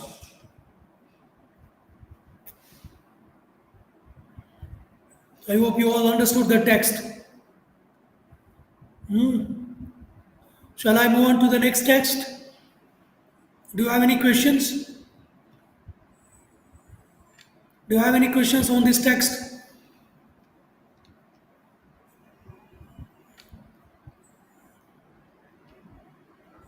Okay. Thank you so much. Yes, sir. We understood well. Yes, okay. Look at this another important text called On to This Last. It's an essay, actually. Not essay exactly. It's a book of collection of essays. Collection of essays. On to This Last. Again, I should not forget that John Ruskin was influenced by Leo Tolstoy. Both John Ruskin and even Mahatma Gandhi was influenced by Leo Tolstoy. Who is Leo Tolstoy? Leo Tolstoy is considered as father of Russian literature. Not father of Russia. Okay. Lenin is considered as father of Russia. Okay. John Ruskin, why this book is important? On to this last. Because you should not forget that this book influenced Gandhi and tempted Gandhi to jump into politics, tempted Gandhi to fall into Indian freedom struggle. Indian freedom struggle. On to this last. Because on to this last speaks about Gandhi's Sarvodaya Tattva. Gandhi adopted Sarvodaya Tattva, welfare of all. Gandhi was again influenced or did had an impact. This particular book did an impact on Gandhi because this book speaks about Sarvodaya. What do you mean by Sarvodaya? Welfare of all. What do you mean by welfare of all? Welfare of all means treating everyone equally. So, the welfare, the benefits of society, the benefits of progress, the development, the benefits of technological advancement, scientific development, whatever that the progress that we have achieved, the fruits of democracy, the fruits of progress should be enjoyed equally by one and everyone. ಸರ್ವೋದಯದ ತತ್ವ ಇರೋರು ಎಲ್ಲರಿಗೂ ಎಲ್ಲರ ಅಭಿವೃದ್ಧಿ it's progress one who believes in Sarvodaya concept Sarvodaya principle believes in the development or progress of each and every individual of this human world because we all coexist harmoniously, we all live together in a social concept, in a society. It's like live and let live. Live and Sarvodaya concept defines how you can define Sarvodaya. Live and let live. ನೀವು ಬದುಕಿ ಬೇರೆಯವ್ರಿಗೂ ಬದುಕೋಕೆ ಬಿಡಿ. Okay. It has something to do with socialism, where the benefits or the achievements of progress or development reaches the last citizen of the society. So whatever that we have progressed or achieved, whatever that the society gives or the government programs or let it be should reach the last citizen of the society. Live and let live. Sarvodaya, welfare of all. And Gandhi read this book. He was immensely influenced. Look at Gandhi. What does he say? After reading this book, Gandhi says, the book was impossible to set aside. The book was impossible to set aside. Once I had begin, it gripped me. These are the words of Gandhi. The book was impossible to set aside. Once I had begin, the book was impossible to set aside. Once I had begin, it gripped me. Then I could not get any sleep that night. So means when Gandhi started to read this book, he was so influenced, he was so mesmerized with the thoughts and ideas of John Ruskin, it was impossible for him to keep it aside. ಕೆಲವೊಂದು ಪುಸ್ತಕಗಳಿರುತ್ತೆ, ಅದು ನಿಮ್ಮನ್ನು ಎಷ್ಟು ಮಂತ್ರಮುಗ್ಧನಾಗಿ ಮಾಡುತ್ತೆ ಅಂದರೆ ನೀವು ಆ ಪುಸ್ತಕನ ಕಂಪ್ಲೀಟಾಗಿ ಓದ್ಬಿಟ್ಟು ಮುಗಿಸ್ಬೇಕನ್ಸುತ್ತೆ. You feel like reading it continuously. You don't want to keep it aside. Because the thoughts and the ideas discussed in such books, in those books, matches your mindset, matches your ethos, matches your feelings, matches your emotions. Got it? So the book was impossible to set aside once I had begin. It gripped me, then I could not get any sleep that night. Sounds like a thriller? Question mark? No. I determined to change my life. I determined to change my life in accordance with the ideals of this book. I determined. I made it clear. I made a determination. It was a determination that I got. I was so determined to change my life in accordance with the ideals of the book. I do personally feel that one statement, one definition, one book can create revolution. can create revolution. Like Karl Marx, Das Capital, created revolution. Okay. Plato's Republic created revolution, isn't it? And Karl Marx, Das Capital, created revolution. The book, which is a Bible for politics and also for for economics, for communists, isn't it? Because the book speaks about equality. And one particular book, one particular quotation, statement can impact you to such a way that it can change your lifestyle. It can change your approach towards life. So again, chapter again that particular statement is taken from the chapter, the magic spell of a book. Okay, magic spell of a book. So that is the title of the chapter from Gandhi's autobiography. Okay, the chapter is magic spell of a book. The Gandhi's autobiography is titled as what? My experiments with truth. So this particular statement, Gandhi speaks. So it's an acknowledgement. It's a respect that Gandhi attributes to John Ruskin's onto this last. So that particular book changed my lifestyle, my approach towards life. So it changed my ideals in life. So Gandhi had an impact on Martin Luther King. Gandhi had an impact on Nelson Mandela.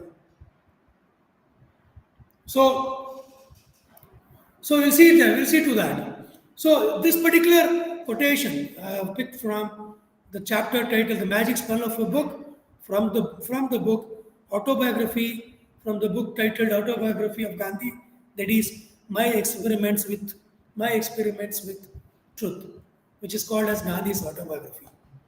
He also adds this is the book that brought about an instantaneous and practical transformation in my life. This was because he discovered some of my because Gandhi discovered some of again he says that he discovered some of my deepest convictions reflected in this great book. In this great book. The book had a mesmerizing effect on Gandhi. It appealed him so much that Gandhi changed his lifestyle. Gandhi changed his lifestyle. John Ruskin lived during Victorian era.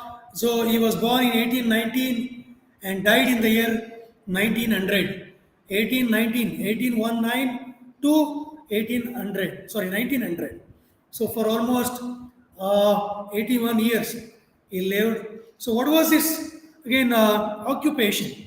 John Ruskin's occupation was he was a serious writer. He was an art critic, okay, social thinker, and also a painter. To some extent, he was also a painter. So he's onto this last a literary text. He's onto this last a literary text. Yes, I do agree. It's a literary text. It's a literary text. Though the book appears to be a piece of advice and criticism of economics, though the book appears a piece of advice or criticism of economics, it can still be considered as a literary text for various reasons. The prose style is brilliant since it's a mixture of argument, statements that can deeply move us means readers, and satire which overall presents Ruskin's hope for moral regeneration. Though this book appears like a book of again book for economics, it has all the qualities of a literary text. It has a satire, it has a message for moral regeneration. He uses satire here. He criticizes the rich or bourgeois class of European society. Okay, because if you want to see a change in society, you want to see everyone progressing, everyone developed. Ruskin uses simple language or style with the intention of reaching majority of the reading public. Majority of the reading public, though in some passages it appears complex for the readers, for the modern day readers, he uses the Holy Scripture, Bible, okay, quotes of Bible to defend his argument. Some critics opine that onto this last it is idiosyncratic masterpiece.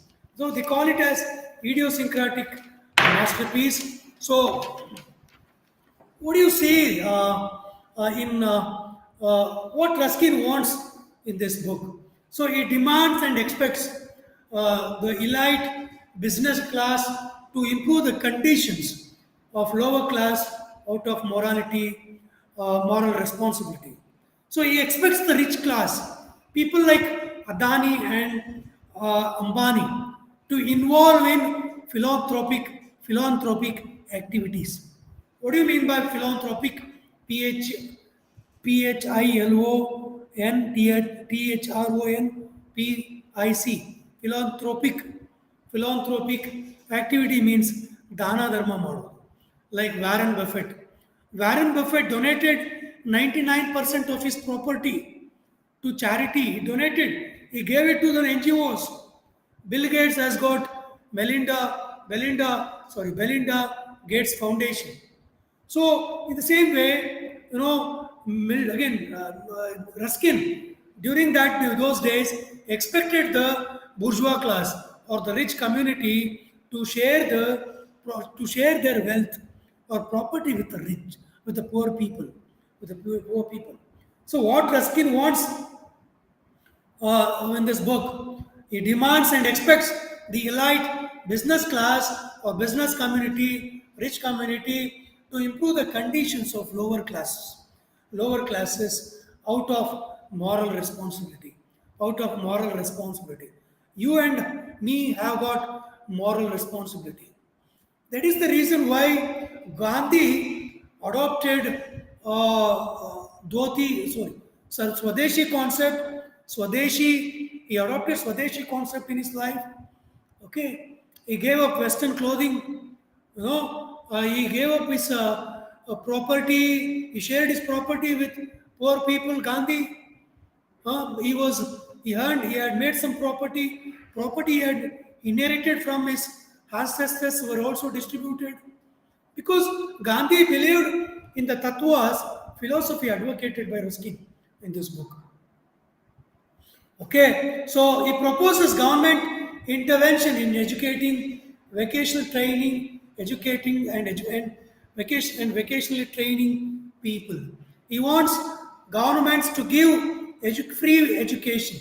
He wants governments to provide equal job opportunities for all, irrespective of class, irrespective of caste, irrespective of race, irrespective of creed or gender.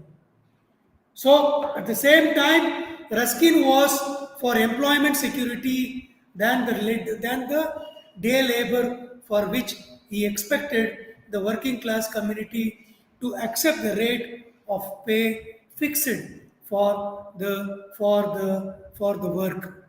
He wanted the business class capitalist community to fix wage labor for every laborers, for all the laborers, sorry, because he feels that if you fix a day labor, again you cannot expect good qualitative work from that particular labor.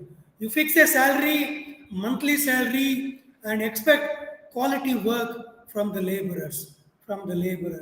So Ruskin was for employment security. He wanted employment security, assured employment security for the laborers. So he also speaks as an environmentalist,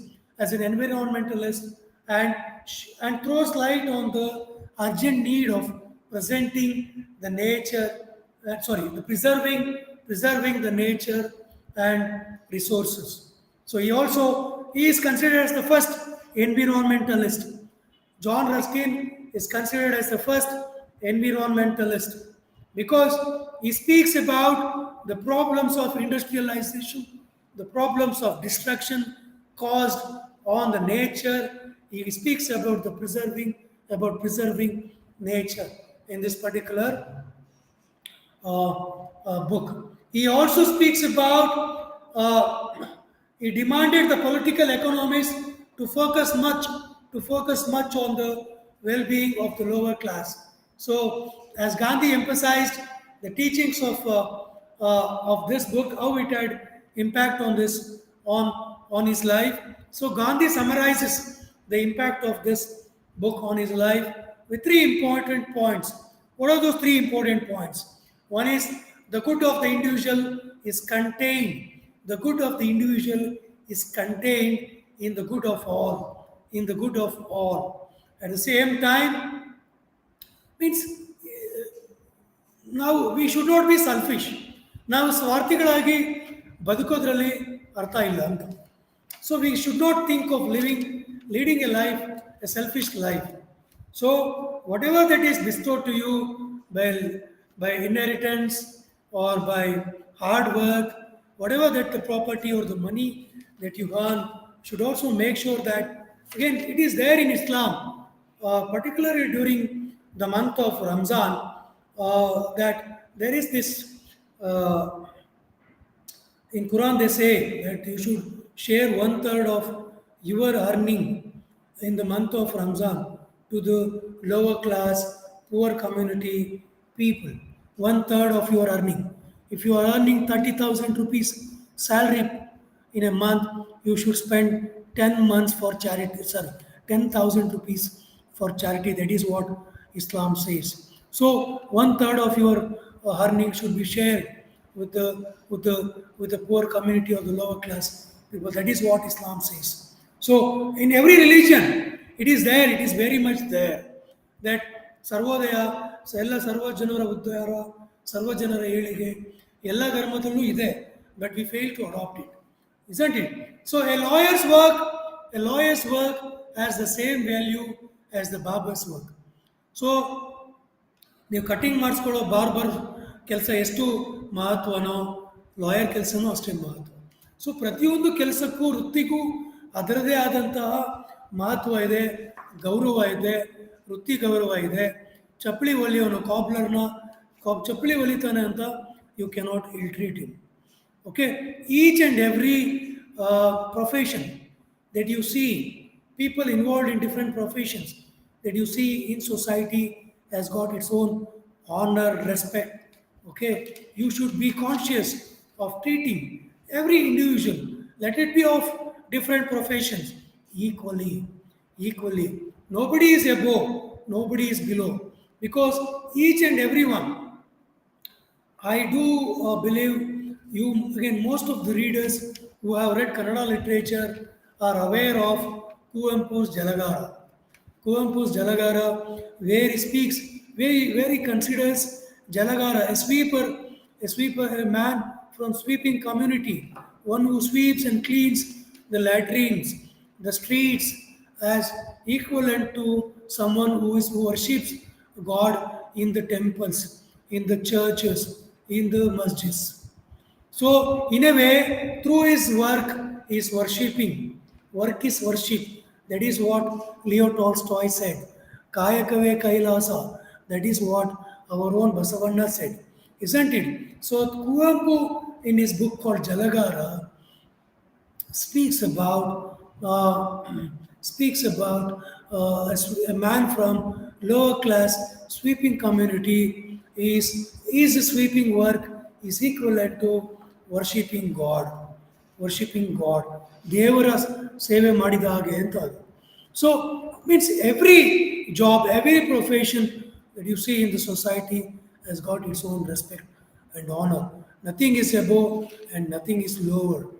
And as much all the professions have the same right of earning their livelihood from their work.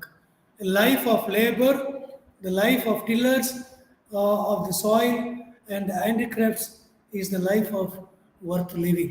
So people involved in different activities in society, let it be a farmer from farming community, let it be a labor working in factory, let it be a craftsman, again an artist, or a any particular person from any strata of society. So again, he or she has got his own respect, and he also feels that each work that is destined in society to again destined to work in society. Each job has got should have equal labor, should have equal labor. ಸೊ ಎಲ್ಲ ಕೆಲಸಕ್ಕೂ ಸಮನಾದ ವೇತನ ಇರಬೇಕು ಅಂತ ಬಯಸ್ತಾನೆ John Ruskin, which is impossible. So how much do you give for a cobbler? We give 20 rupees, 50 rupees maximum for a cobbler to stitch your sandals. So whereas a lawyer or a doctor earns more money on the other side, isn't it? So I think that's how it is. The society has established what? The society has got the established stereotyped condition or situations. So Gandhi calls it as Sarvodaya, as I told you, the welfare of all. Ruskin, in this book, pugnaciously means carefully, means he was fully aware, means very much, he is very much aware, cautiously challenges the prevailing economic thinking of his time.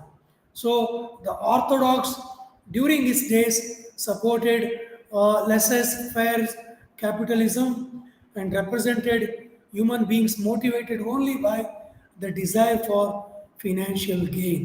So, whatever the financial gain, the profit that you enjoy, the income that you get from the business that you trade, the capitalist should share it with the laborers. We should share it with the people from lower strata of society. So, he was never worried. Skin again in this book appears that he was never worried of data statistics. Redefines the key economic terms from humanistic and Christian perspective. So it gives a human touch to the economic terms, to the economical thoughts. So you cannot think, a scientist cannot just think scientifically, an economist cannot think just economically, and it cannot think only of progress, development. You know, it is all meant for the progress of humanity. It's all meant for, ultimately it is humanity. Ultimately, it is humanity which has to be upheld, or means strongly kept in mind while designing or while inventing something. Let it be a scientist or an economist. So they should always keep one thing in mind, that it is humanity which stands above all.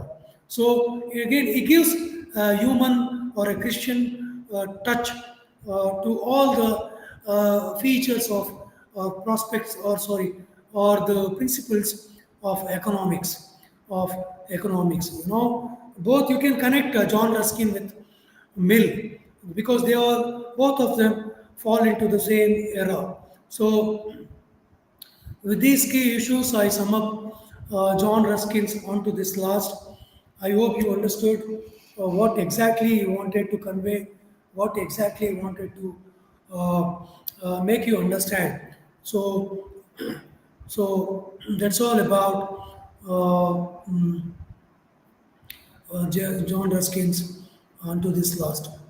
Onto this last means again the progress, the achievement, the benefits or the fruits of progress should reach the last citizens of the society, or even the lowest community, lower class community should enjoy the fruits of progress or achievement or development. That is what he means. So that's all about this text. I hope you all understood. If you have any question, you can ask me. So see, these two texts are new. There are no pre-established questions. We have to set new questions for this. These two texts are new for your syllabus. So, is that okay? I've got another 6 minutes. Okay, if you have any doubt regarding these two texts,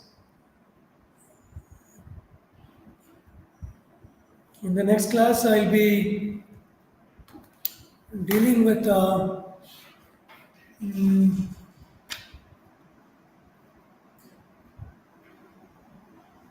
culture and anarchy. Culture and Anarchy of Matthew Arnold. Culture and Anarchy of Matthew Arnold, which is almost similar, because there also he speaks about same issues. Uh, Matthew Arnold, because but it is very very complex for you people to read and understand, because these are all some vidya. That's what I told you. Most common kind of questions are yet to be said. These are all new texts that's prescribed, and I have written the notes for you. And I think the questions are there in your self study, in your material, in the section called self study questions. Questions for self study. Uh, Questions for self study. There are questions in self study, in the section called self study. You focus on that in your material, in the notes that we have given. At the end of each lesson, each unit, you will have questions for self study. Those questions are meant for 10 marks. Got it? Questions for self study are the questions meant for 10 marks. So focus on those questions. Also read the objectives before entering into the text. Okay, read the objectives, questions. Some of them make some points, because these you don't find characters, you don't find stories in these two books. You don't find plots, stories, characters in these two books. These two books are prescribed because they deal with human values. Because literature is, after all, a subject that comes under humanities. Though On Liberty is a text meant to be taught for the students of political science, though the text called Onto This Class is meant to be taught for the student of economics. Why it is prescribed? Because both the texts deal with human values, which is very much essential for literature. Literature, human values, humanity. Okay, literature comes under the broader area called humanities. So humanities, human values. We learn human values, humanity by reading literary texts. Okay, I hope you got it. Though they are different texts from different subjects, why it is prescribed, that is the reason. So read the questions at the end of each unit. Questions meant in the again that are there in the section called question for self-study. Those questions are meant for 10 marks. We don't have old questions on this text, because these are all newly prescribed text, and lessons are written for second semester only. Okay, from for second semester. These texts were not there earlier. Were not there earlier. I have given elaborative explanation in those notes. You can read them. It's available in your blogs.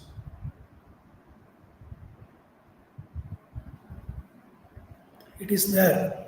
Read those blogs. Shall we meet in the noon? I think I have one more class in the noon.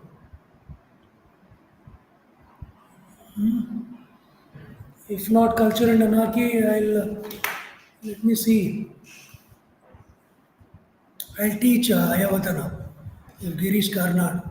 Is that okay? Ayavadana of Girish Karnad. Tomorrow I'll teach culture and anarchy.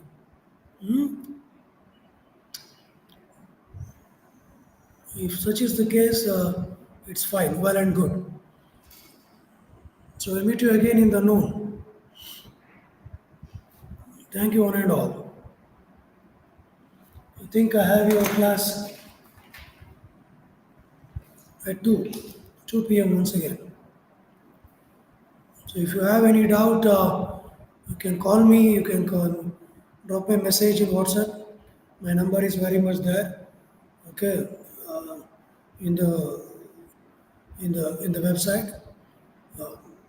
Please be attentive and attend all the classes. Thank you. Meet you again at 2 p.m.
Good afternoon.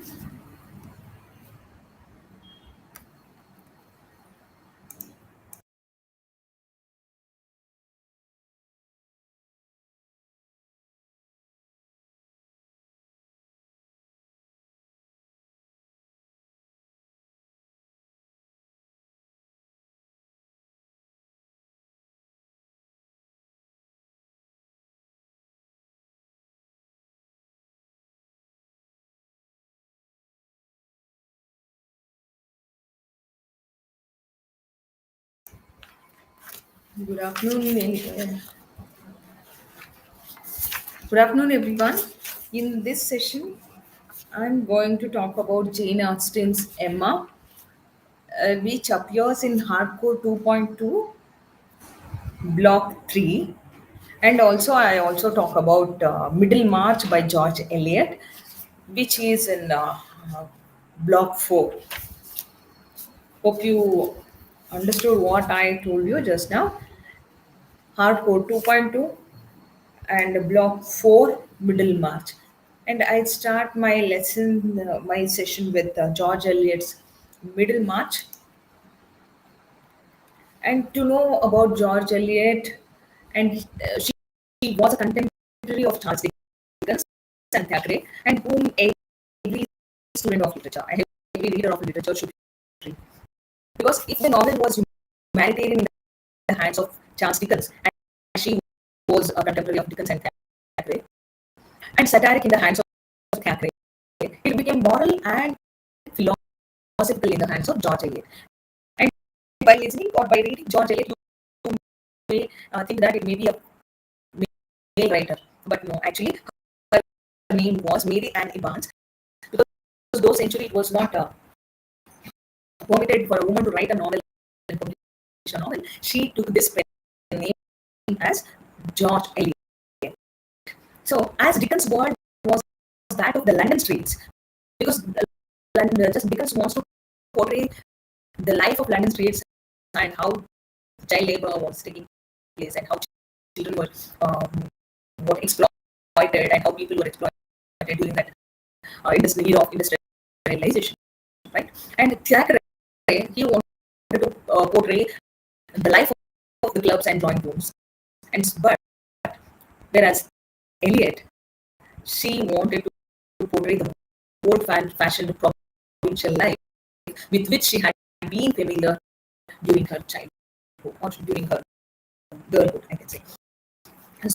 So, George Eliot was always at her best at her writings, as in Adam Bede, which was published in 1859, and The Mill on the Floors, which was published in 1860, and Silas Mariner, which was published in 1861, and finally Middlemarch, which was published in 1872. So, in this session, I'm going to talk about her latest novel, Middlemarch, which was published in 1872.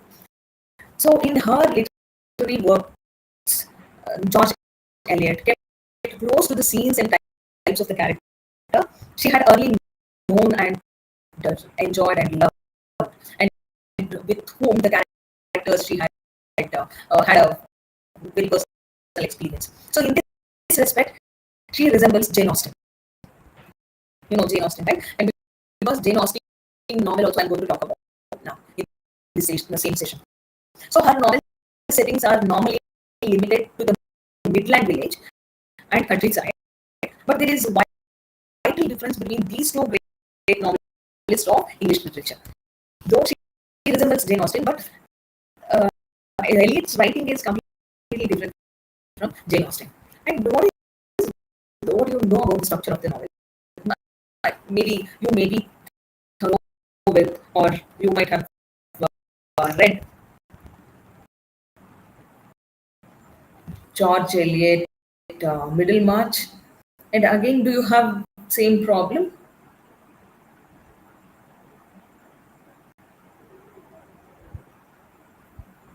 Yeah. Just now I have finished the first semester classes, but there was not at all this kind of audio problem. I don't know what happens to second year, second sem classes. Maybe some technical snacks you may be having.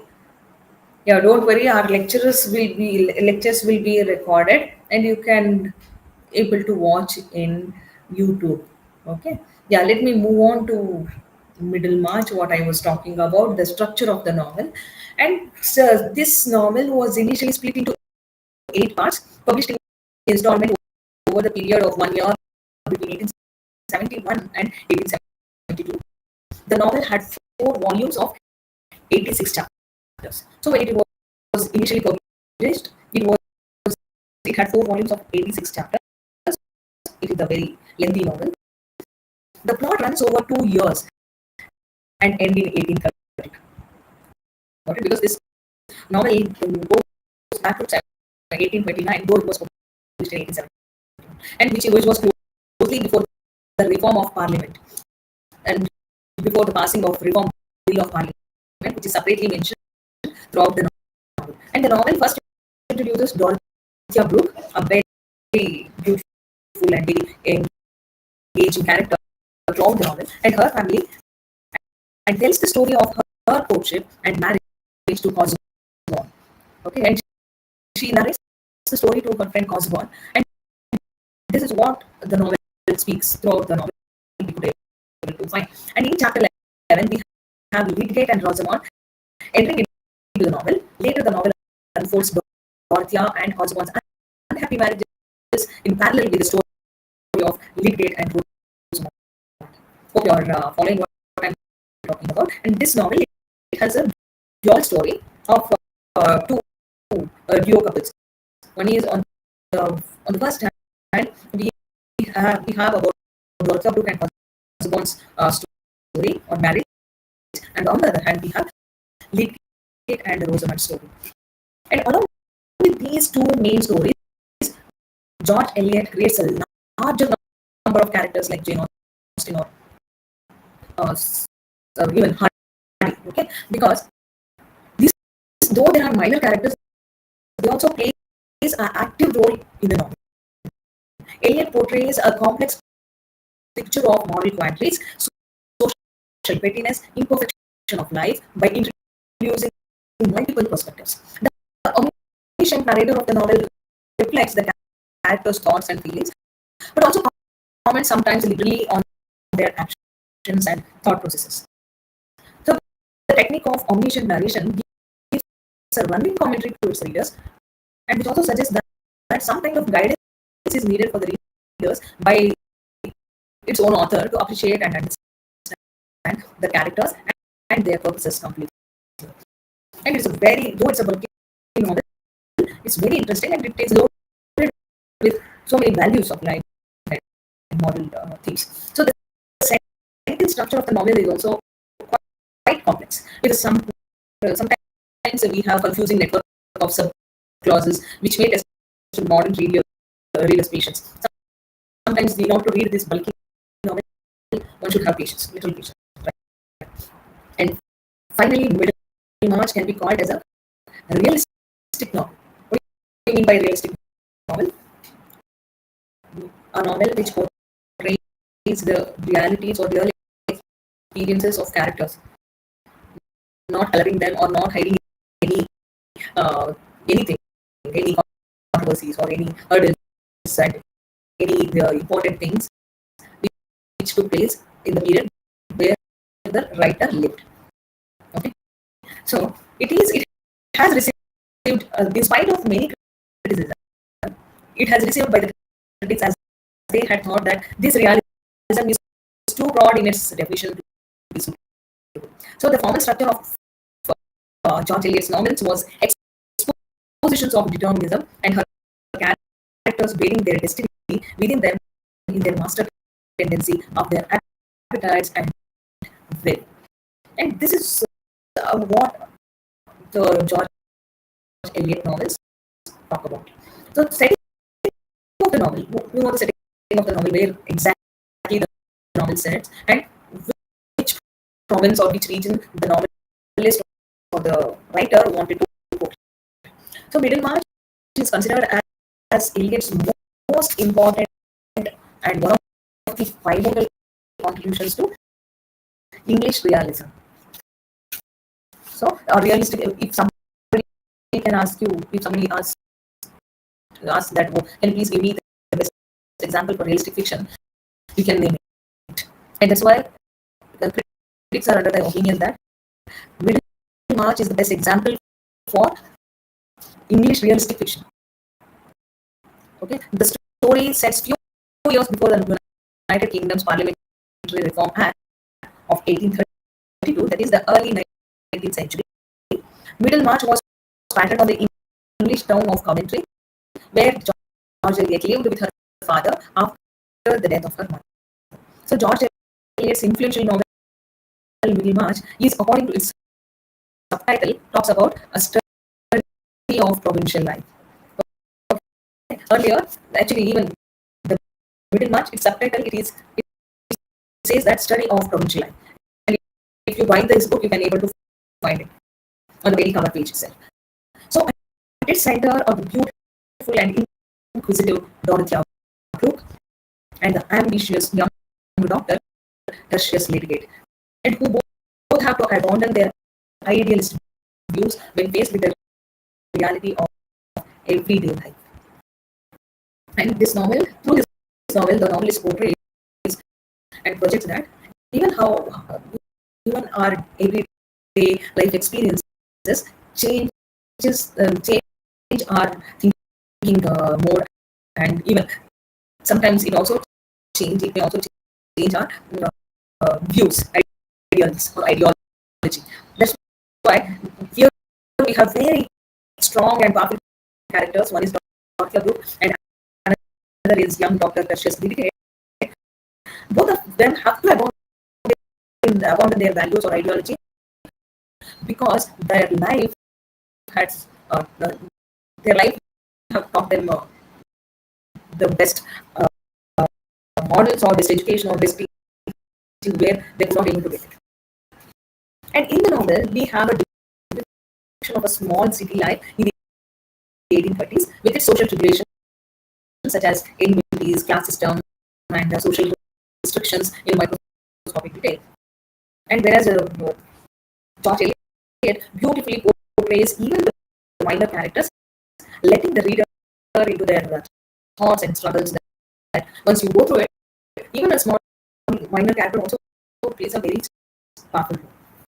Eventually, each and every characters or every individual storylines it converges into an overall pictures. What kind of a picture that captures and represents the multifaceted reality of small town life. That is called a story of provincial life. So, what is the plot of the novel? What do you mean by the plot of the novel? Story of the novel. Okay. So, what is the story of the novel? I told you that the full title of the novel is Middlemarch, a study of provincial life. So, in order to make this study of provincial life, George Eliot portrays a number of characters in and around the Midland town of Middlemarch. So, the setting of the novel is the Midland town of Middlemarch. Okay, but concentrates her attention on about half a dozen characters whose fortunes fluctuate according to social pressure and according to the personal life. See how beautifully she writes, because both I gave you an example of Dorothea Brooke and Tertius Lydia. Both of them are very nice creatures, very good individuals, but still their idealistic thinking or their ideology waves due to their personal experience. Excuse me. So that's why she says that George Eliot in this novel she portrays half a dozen of character and how she portrays and how their fortune fluctuate according to their social pressure as well as their personal experience or personal act. And what are the important characters she is concentrating on? And she is the important characters are first and foremost Dorothea Brooke, and she was considered as a modern Saint Teresa, and the Reverend Edward Casaubon, a tried bookworm towards supply, no better than a mummy. This is how George Eliot portrays in the novel. And Casaubon happens to be the husband of Dorothea Brooke. And Will Ladislaw, he is a gay, generous, irresponsible second cousin of Casaubon. And next comes Tertius Lydia, and he is a progressive medical practitioner, but an outsider of the town. And Rosamund Vincy, she is a beautiful, vain, self-centered daughter of the mayor of the town. And her brother Fred, he is a hopeless optimist. And Mary Garth, she is a homely girl with a clever tongue and a merry sense of humor. And if you're familiar with these important characters, then it is very easy for you to understand and go through this now. So, a little outside this inner circle, we have such distinguished minor characters as Mr. Brooke. I told you, Mr. Brooke is Dorothy's uncle, and he is a man of acquisitive temper and miscellaneous opinions and uncertain mood. And his younger niece, Celia, and a complete contrast to her sister Dorothea. And soon after the death of their parents, Dorothy and her sister Celia, they started living with her uncle, Mr. Brooke. Okay, so her husband, Sir James Chatham, an amiable and prosperous landlord, Caleb Garth was Mary's father with a strong sense of humor. I told you, Mary Garth, she is a lady who has a very strong sense of humor and also plays a minor role in this novel. And then we have the Reverend Camden Fairbrother, and he is a true clergyman interested in science. Okay, and Mr. We can now we have Mr. Peter Father Featherstone, and he is a very rich and wiser, and he is a twice wedded widower, and who connects the Vincies and the Garth through his two marriages.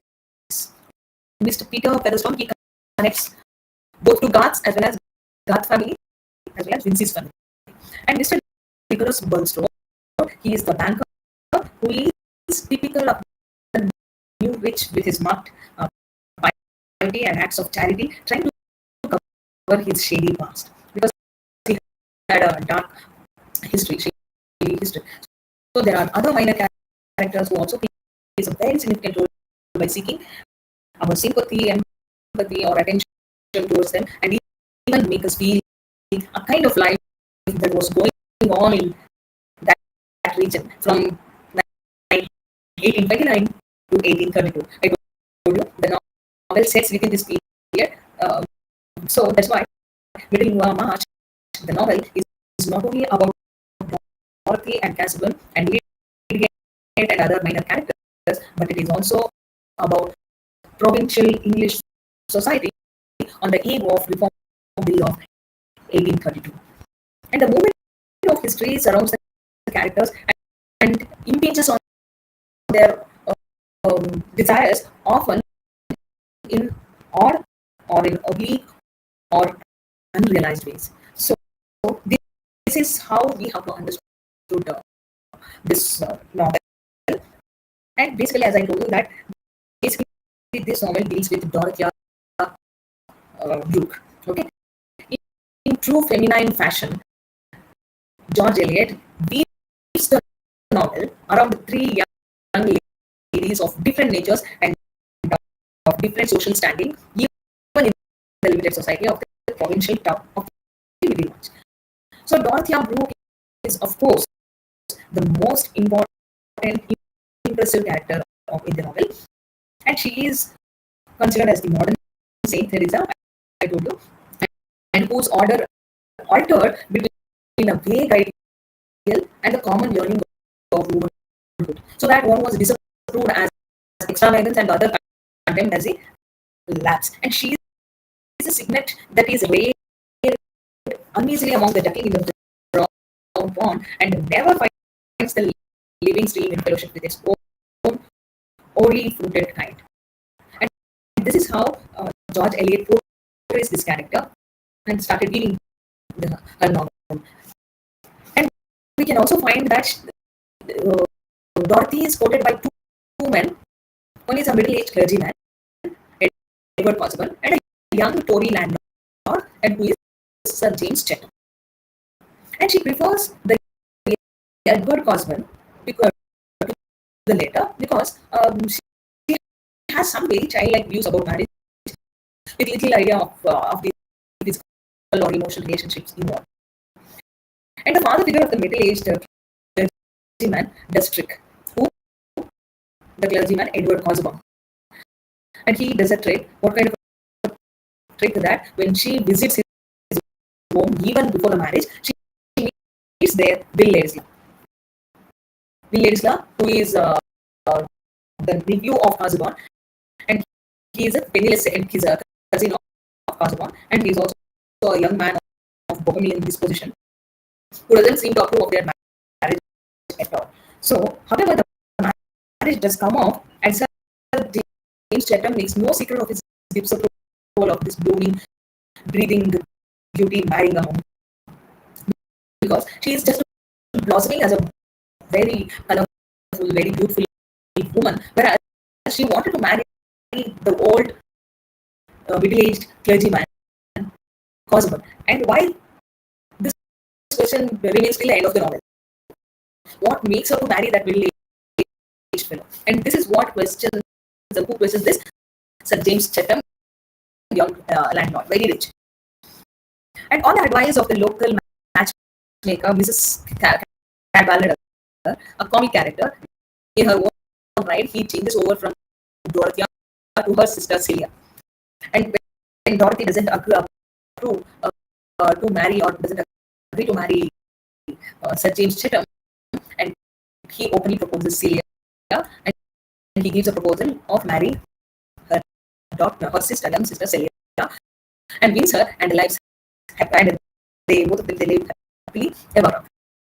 So on the other hand, in Rome, on her wedding trip to on her wedding trip, Dorothea is disillusioned by her shallow, pedantic, self-centered husband and sees a good deal of Lady Isla, and who is greatly attracted by her charm, sincerity, and beauty. But do you think our heroine falls for him? No. The consequent return to their residence at Lovick Manor for near Middlemarch. Middlemarch is the name of a place. Okay. So, and Lady Isla returns to England, determined not to live on his cousin's charity any longer, to find some gainful occupation. And he is invited to Tipton Grange by Mr. Grove, and is employed as an editor of a local paper. And Edward Possible, he suffers a heart attack, and he gets the progressive young doctor of Middlemarch, who attends on him and tells Dorothea that her husband must not overwork and he must be guarded from all excitement. So he should be careful, and she should be careful in taking care of her husband, because what he's suffering from, that heart problem. So the scholar recovers temporarily and forbid his cousin from visiting his home.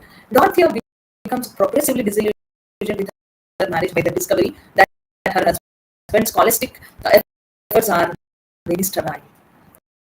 Okay, because why she wanted to marry Edward Possible? Because she wanted to gain a worldly knowledge, and thinking that this middle-aged man was very intellectual, very brilliant, so that even she could also get some scholarship by being wedded to him. This, though he's quite an aged fellow, but she becomes progressively disillusioned with her marriage after once she discovers that her husband's scholarly efforts are very sterile. So when he dies all of a sudden, any lingering sympathy for his memory is wiped out by a codicil in his will, leaving her all his property on condition that she doesn't marry Lysia. Imagine what kind of a crooked husband he was. And he there also, actually, she adored him, she worshipped him, she respected him. But this all lingering sympathy, respect, everything was wiped out by a codicil in his will, leaving her that all his property will go to her only when she doesn't marry his cousin Lysia. So Dorothea continues to live at Lovick, but with several chances encounters with Lady Isla make her realize that she is in love with. But she realizes that actually she had true feelings for Lady Isla, not to consequent. But her over sympathy, or over what I can say, that expectation, or which misled him. Then, but she doesn't speak of it, though she knew that she is in love with him. She doesn't openly say or speak of it, even when he goes away to London to avoid being tainted with Bulstrode's savory wealth, and he cannot continue away from her for a long time. Might be having an affair with Rosamond ensures, but everything is cleared up. They confess their mutual love, and she gives up consequence for to marry Lady Isla. And on the other hand, Sir James Chatham opposes this marriage of Dorothea, even as he had opposed her first marriage, and but reconciles himself to his new brother-in-law, who embarks on a successful parliamentary career. And finally, putting this bald way, or putting this plain way, one might wonder where there is any tragedy. Do you find any tragedy in this? Especially when the novel ends with the ringing of the wedding bells here. So unless we are very cynical, or very cynical about enough to say that marriage is the greatest tragedy that can befall any individual, we cannot accept that. We cannot consider this as a tragedy. To realize realize the full intensity of the suffering that Dorothy passes through in her first married life, as well as her widowhood, we must read the text in detail. And if you don't read the text, then you cannot understand, because as this text is loaded with many characters and many details and many stories connected parallel. So only after reading the text, then only you can able to see find yourself how Dorothea's idealistic hopes and lofty ambitions are frustrated by the inadequate opportunities with which she is confronted in real life. So, in spite of the similarity of all female passions, women's individual nature vary widely, and on occasion, when a single is rare uneasily among the decades, as I told you in the beginning of my lecture also. And it often happens that such a sensitive female soul never finds companionship with this equals. Normally it takes place. And the good people won't get good matches easily. And if it takes place, it's a wonder, right? So this is absolutely true of Dorothea's marriage with Edward Osborne. And one wonders whether even law is worthy of this modern Saint Teresa. And there is the tragedy of tragedies she has to be content with. So similarly, we can also trace the tragedy in married life of Rosamund Lydgate, okay, Lydgate and Rosamund, whereas Tertius Lydgate is a newly arrived progressive medical practitioner, doctor, a physician, who is very much interested in research. And this young man of ideas and ideology is fascinated by Rosamund, the beautiful daughter of a businessman, Vinci, who also happens to be the mayor of Middlemarch. But Rosamund is drawn to this doctor because he is an outsider and also can give her a new status in life. And she has her own expectation from this doctor, young doctor, right? But himself being a professional man, she thinks that he can take her away and take her status very high in her life. But when her brother Fred falls ill, Lydgate is someone to attend to him, and the young daughter finds himself completely ensnared by Rosamond, like how she also falls for him. And to the envy of all the eligible bachelors of the town who had an idea on the mayor's daughter, that is Rosamond, the young outsider, the young doctor, who is an outsider to this Middlemarch, marries Rosamond and settles down in the same place Middlemarch. But soon they realize that incompatibility prevails between them. They start the misunderstanding of their temperaments, and to begin with how to suffer a hell. And she wants to lead a luxurious life which he cannot afford, though he was a doctor, and she expects the same kind of life of which she had lived in her home, being a daughter of a mayor of that place. And whereas this young doctor, he cannot able to offer that kind of luxurious life, and he wants to lead a life dedicated to his profession and its progress, which she cannot understand. He is very much interested in research and so many other things, whereas Rosamond is least bothered about that. So they exist an incompatibility or misunderstanding.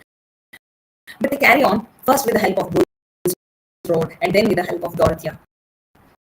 But the only friend who can understand and appreciate Lydgate in that limited world appears to be the Reverend Camden Fairbrother. Okay, Reverend Camden Fairbrother, who has much gift for good preaching as for the physical sciences. And poor Rosamond doesn't seem to have any true friends at all throughout her life.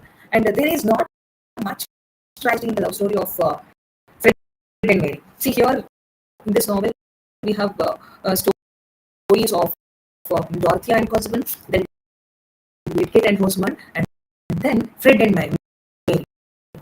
Unless we look upon the several failures and disappointments of Fred as being mildly tragic figure, Mary Garth, and she belongs to Garth's family. Mary, in contrast, with Dorothy and Rosamund knows what she wants in life and how she wants to get it.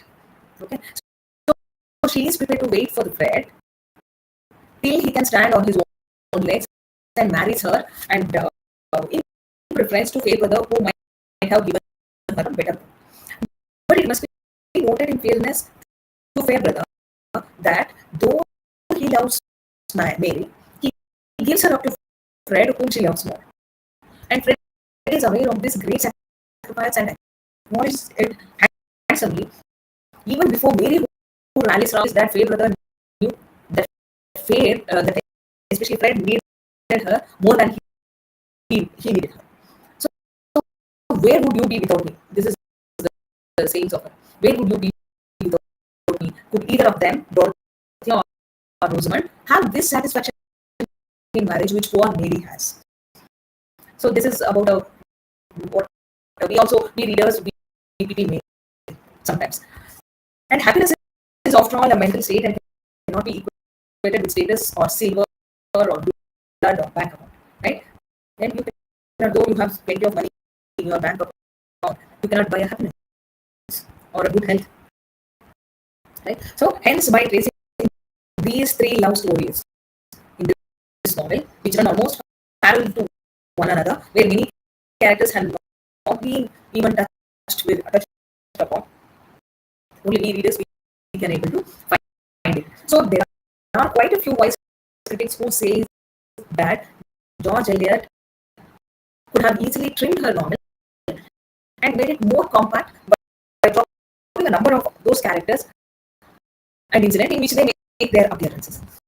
But then it would have been a complete study of provincial life, because such life includes adventures like Bulstrode the banker and how he prospered on tainted money and black money, like that, not a hard-earned money. And vices like Featherstone, whose death more than his life disappointed all his relatives, politicians like Brooke, and who know not their own mind, conservatives like Sir James Chatham, who cannot countenance an alliance without their sanction. And it also takes all sorts to make this work, and that is what George Eliot has shown us in this novel. So, in amplitude of these scenes, characters, and humor, sense of humor, it is as great as any. And the apparent wreckage of human aspiration is there, but there is also the spiritual assertion that man is splendid in his ashes. So, this is what the story of Middlemarch. And there are many characters, as I told you, that Miss Brooke, that Dorothea Brooke, and like as I told you that this novel is a very lengthy novel. You have many major characters starting with Dorothy Brooke, Edward Burns, Casborn, and how she had to lead a life with this tasteless man, that middle-aged man. And if you refer the note, that is also very what even very helpful for you to understand this novel. As David Bacher says that he talks about Lydgate's character, that Lydgate is curiously like the Aristotelian tragic hero. He compares the young doctor to that of Aristotelian tragic hero, a good man with a fatal flaw. And though he was able, ambitious, progressive, or compassionate, he nevertheless has his faults of commonness, but he lacks the commonness.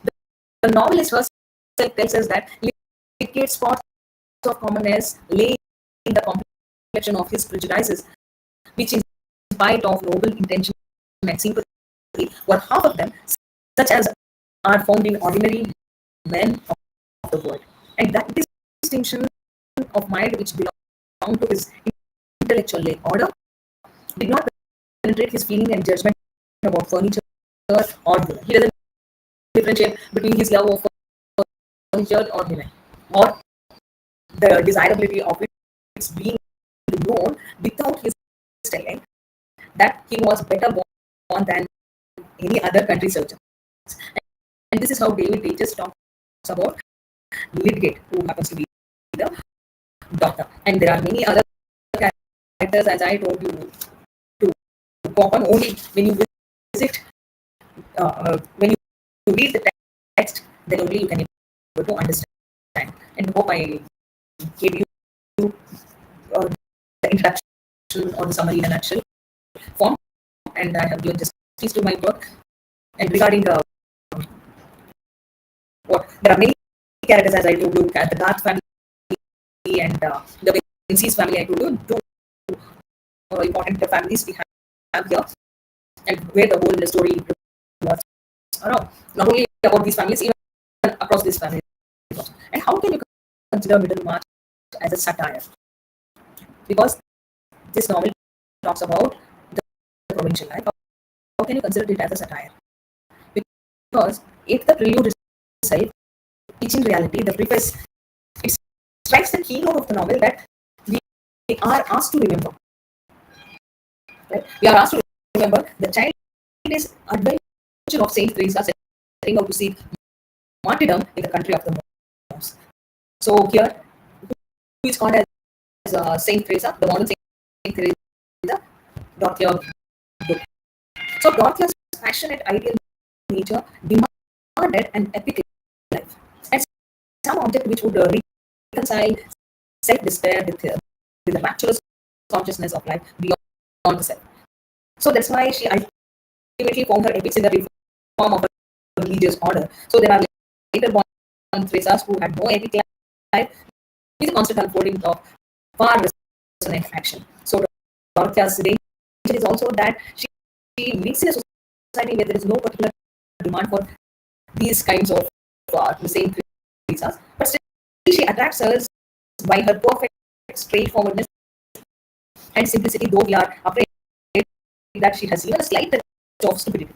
Right? When we read this novel, we also find that are there this level of innocence or innocent young ladies on the earth.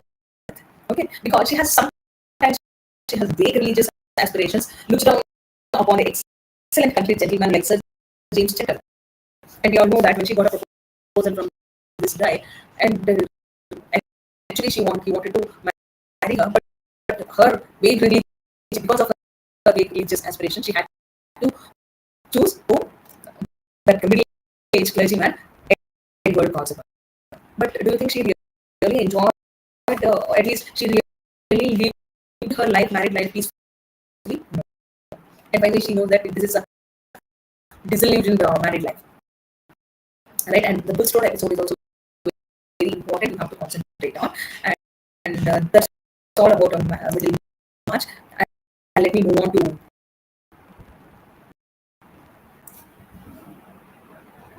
Still, you are facing this kind of problem. I really can't help it, because maybe to the technical glitches or technical snags, because I really here everything is perfect, including the network connection. Everything is right, but I don't know, because just now I told you the first semester class went on very well without any hurdles. Let me ask my technical team to support me. Actually, maybe if you are not able to understand, or if you are not able to hear my voice, maybe your network may be facing some problems, and you have to check your network connection. As I told you yesterday in previous class, that once just try to log out and again log in. And is everyone facing the same problem, or only few students? Are you able to listen to me now, or still facing the same problem?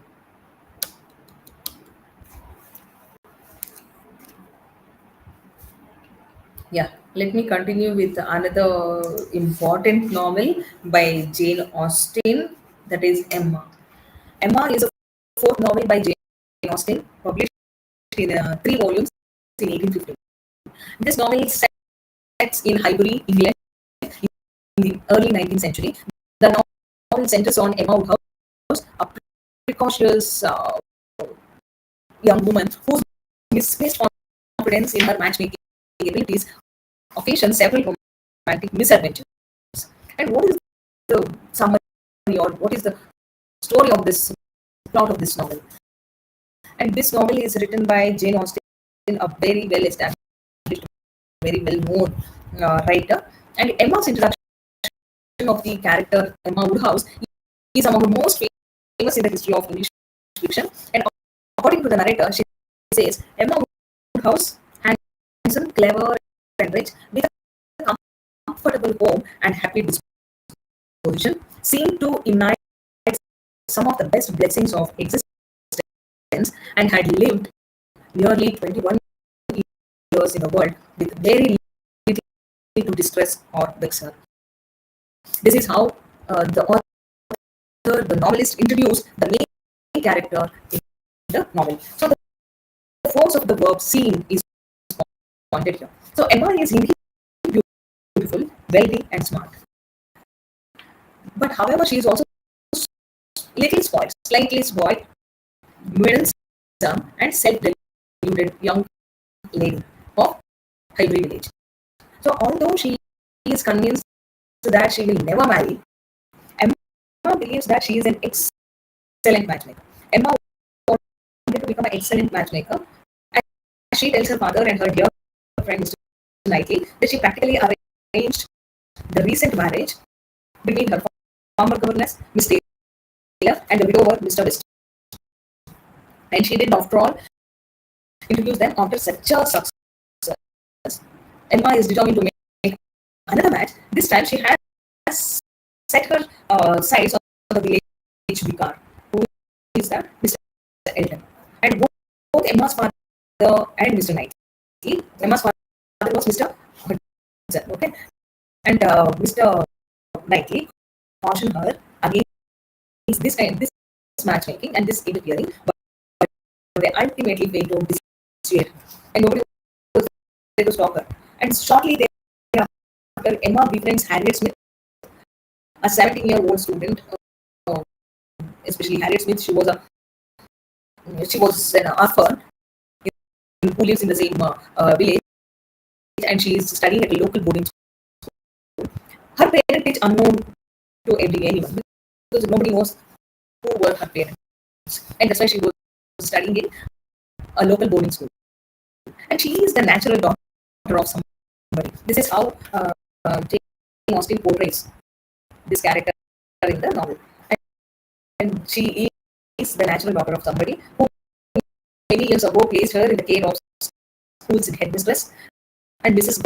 Goddard. Despite the obscurity of her birth and her perceived inferior social status, Emma decides that Harriet is a perfect match for Mr. Elton. Okay, because I told you that he wanted to make a match between Mr. Elton, who is very rich in that village, and he wanted to give a high profile or high life or standard life to Harriet Smith. And she thought that she wanted to do good to Harriet Smith. And that's why Emma decides that Harriet is a perfect match for Mr. Elton. But in fact, Emma sets about improving her friend first by discovering her interest in Robert Martin. He is a young farmer and very energetic, very active boy of that village. But she doesn't want Harriet Smith to marry Robert Martin, thinking that since he is from what farmer's family, if Harriet marries him, her social status also will go down, right? That's why she wanted Harriet to marry Mr. Elton, because he is the vicar of the village, a chief, a landlord. Okay, definitely, obviously, by marrying him, her status also will go up. So Harriet clearly has feelings for Robert, and Mr. Knightley knows that. But Emma convinces Harriet otherwise, and also tells Harriet that Robert is beneath your social status. When Robert writes a letter asking for her consent for their marriage, Harriet, with Emma's counsel, refuses that proposal. And when Mr. Knightley visits Emma's place, he exactly tells her about Robert's intention to marry Harriet. after Emma informs him that Harriet has already rejected Robert's proposal with her help. And Mr. Knightley becomes very furious after listening to this because he never knew Emma is going to do this. And at the same time, he's a very gentle character and he knows who is who and who is what. And he knew very much, he knows very much that uh, Harriet is a very humble and very, what I can say, meek personality, so that she is not at all a independent girl. And he also guesses that only with the help of Emma, Harriet might have rejected Robert Martin's proposal. And that's why he becomes very furious and he criticizes Emma for interfering in their business and claiming Robert is a respectable man and a good match for Harriet. And Mr. Knightley storms out and he doesn't want to visit Emma's house again for some time. And in his absence, again, Emma starts continues to push Harriet and Mr. Elton together. And thinking that Mr. Elton is interested in Harriet. In fact, Mr. Elton was interested in Emma. And uh, in his absence, in Knightley's absence, he continues to push both of them together. But with Robert out of the way, and Harriet and Mr. Elton spending more and more time together, Emma begins to celebrate the success of a matchmaker. Okay, success of her endeavor, and he thinks that the matchmaking business may flourish. So all seems to be going well until Christmas Eve, when Mr. Elton reveals to Emma that he is in love with Emma, not Harriet. And this was a very shocking news for Emma, and it has been spending time with Harriet only to please Emma, not to please Harriet. And humiliated and disappointed by this news, and by her attempt to pair Mr. Elton with Harriet, Mr. Elton resolves to retire to another place.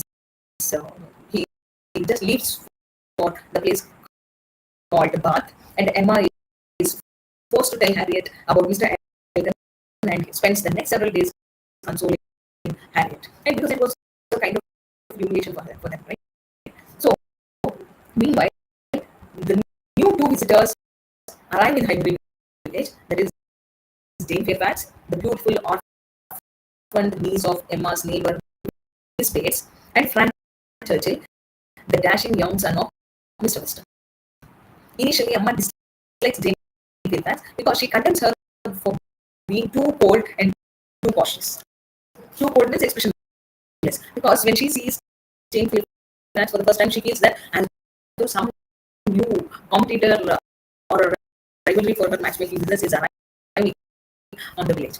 But actually, later she realizes that she is an orphaned niece of Miss Bates, and at the same time, she also feels that she is very too cold and too cautious, because Jane Austen suggests that Emma is in fact jealous of Jane Fairfax, because Jane had previously met Frank, whom Emma had taken a liking to.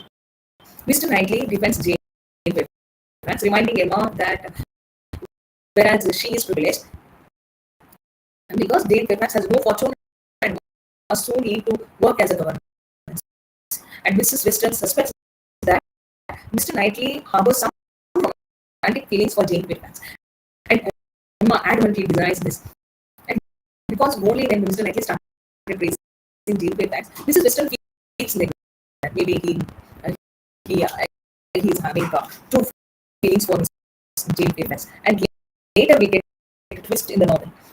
Emma's initial interest in Frank does not last for a long time, and after a while she begins to imagine Frank Churchill as a potential match for Harriet Smith, her friend. Because while making match between Mr. Elton and Harriet, she failed.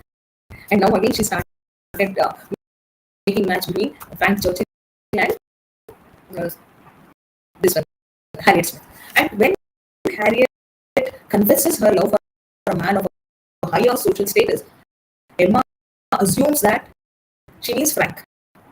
And as it turns out, Harriet in love with Mr. Knightley, who at a recent village ball saved her from the embarrassment of being snubbed by Mr. Elton and his new wife. Suddenly, Emma realizes that she too is in love with Mr. Knightley, and she realizes that if she had let Harriet marry Robert, she might have avoided this whole mess. And who is responsible for this mess? Emma herself. And thus the denouement begins. And not long after Harriet's confession, Frank makes a hasty departure from Highbury, and as he later explains in a letter to Emma, he and Jane have secretly been engaged all along, and his flirtation with Emma was just a ruse, just a way to buy time until his relatives agreed to their marriage, and especially his marriage to Jane, because Jane doesn't belong to that his social status. Because how we have a caste system in our country, in English society, we have a class system, and we all know that this novel is also built on class system. It also talks about class system, discrimination, and so many other reputation. That's why he, in his letter, Frank, he mentions everything about Emma. Just I'm buying a time. That's why I was flirting with you, and in order to what convince my relatives to give consent to his marriage with Jane Fairfax. So Emma and Mr. Knightley discuss this surprise turn of events. To Mr. Knightley's surprise, Emma confesses that she never loved Frank. So Mr. Knightley, in response, professes his love for Emma.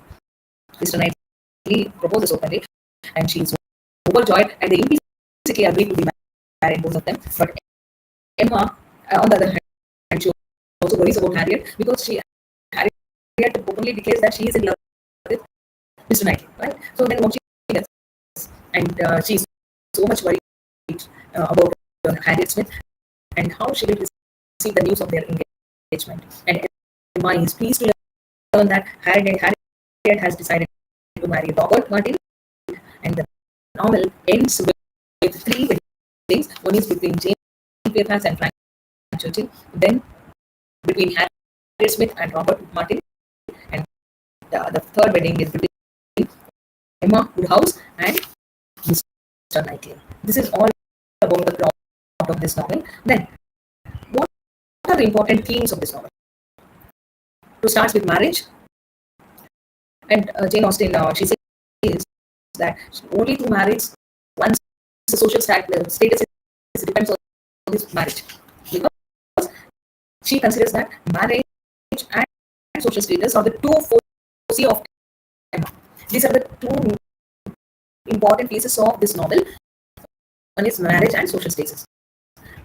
That's why most of the novel, or most of the what I can say, enactment in the Austen novel revolves around who loves whom and what that means, and which gives their social status.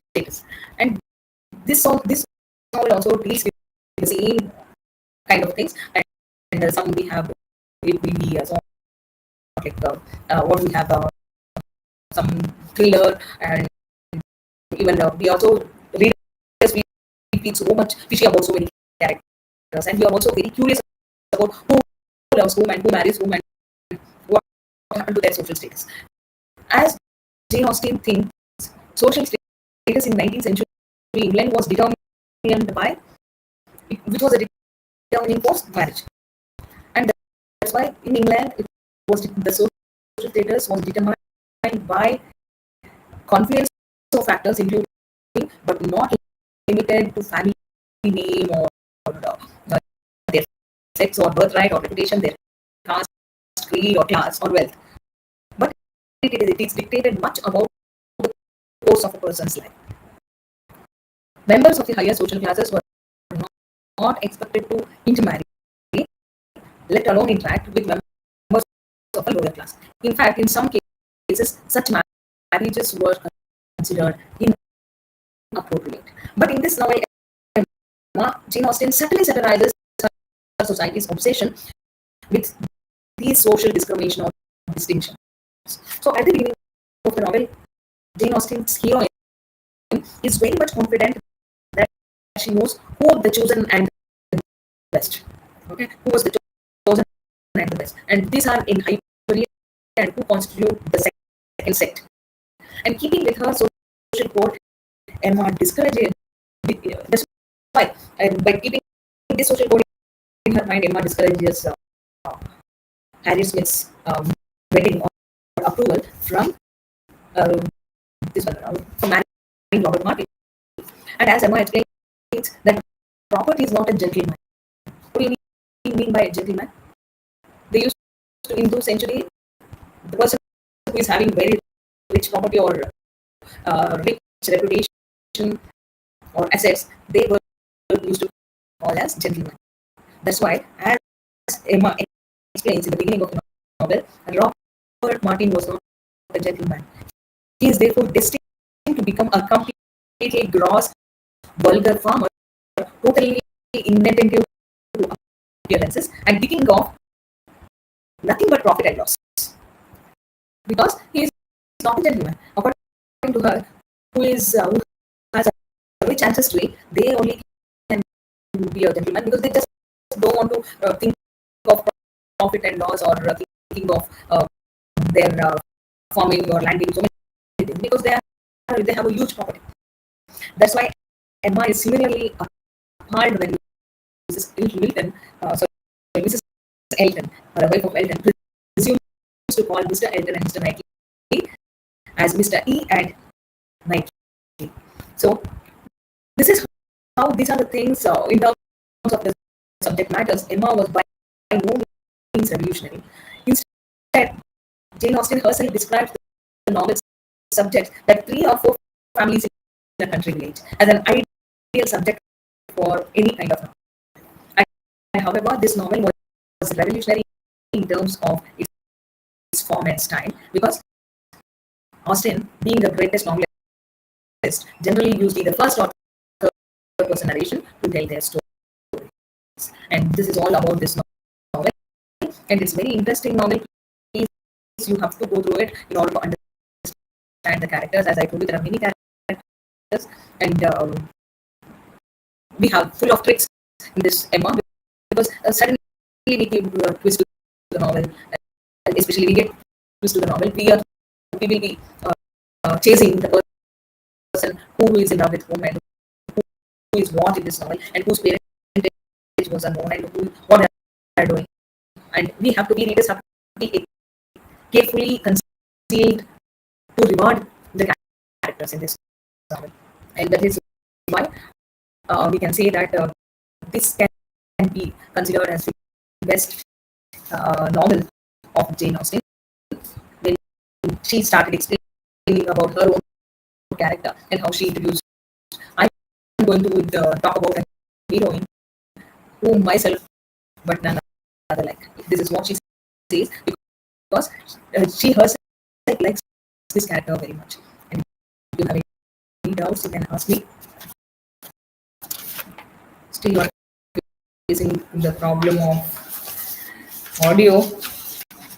Don't worry. Please attend the offline classes, live classes from 19th. Okay, thank you. Hope no doubts from your end. Thank you.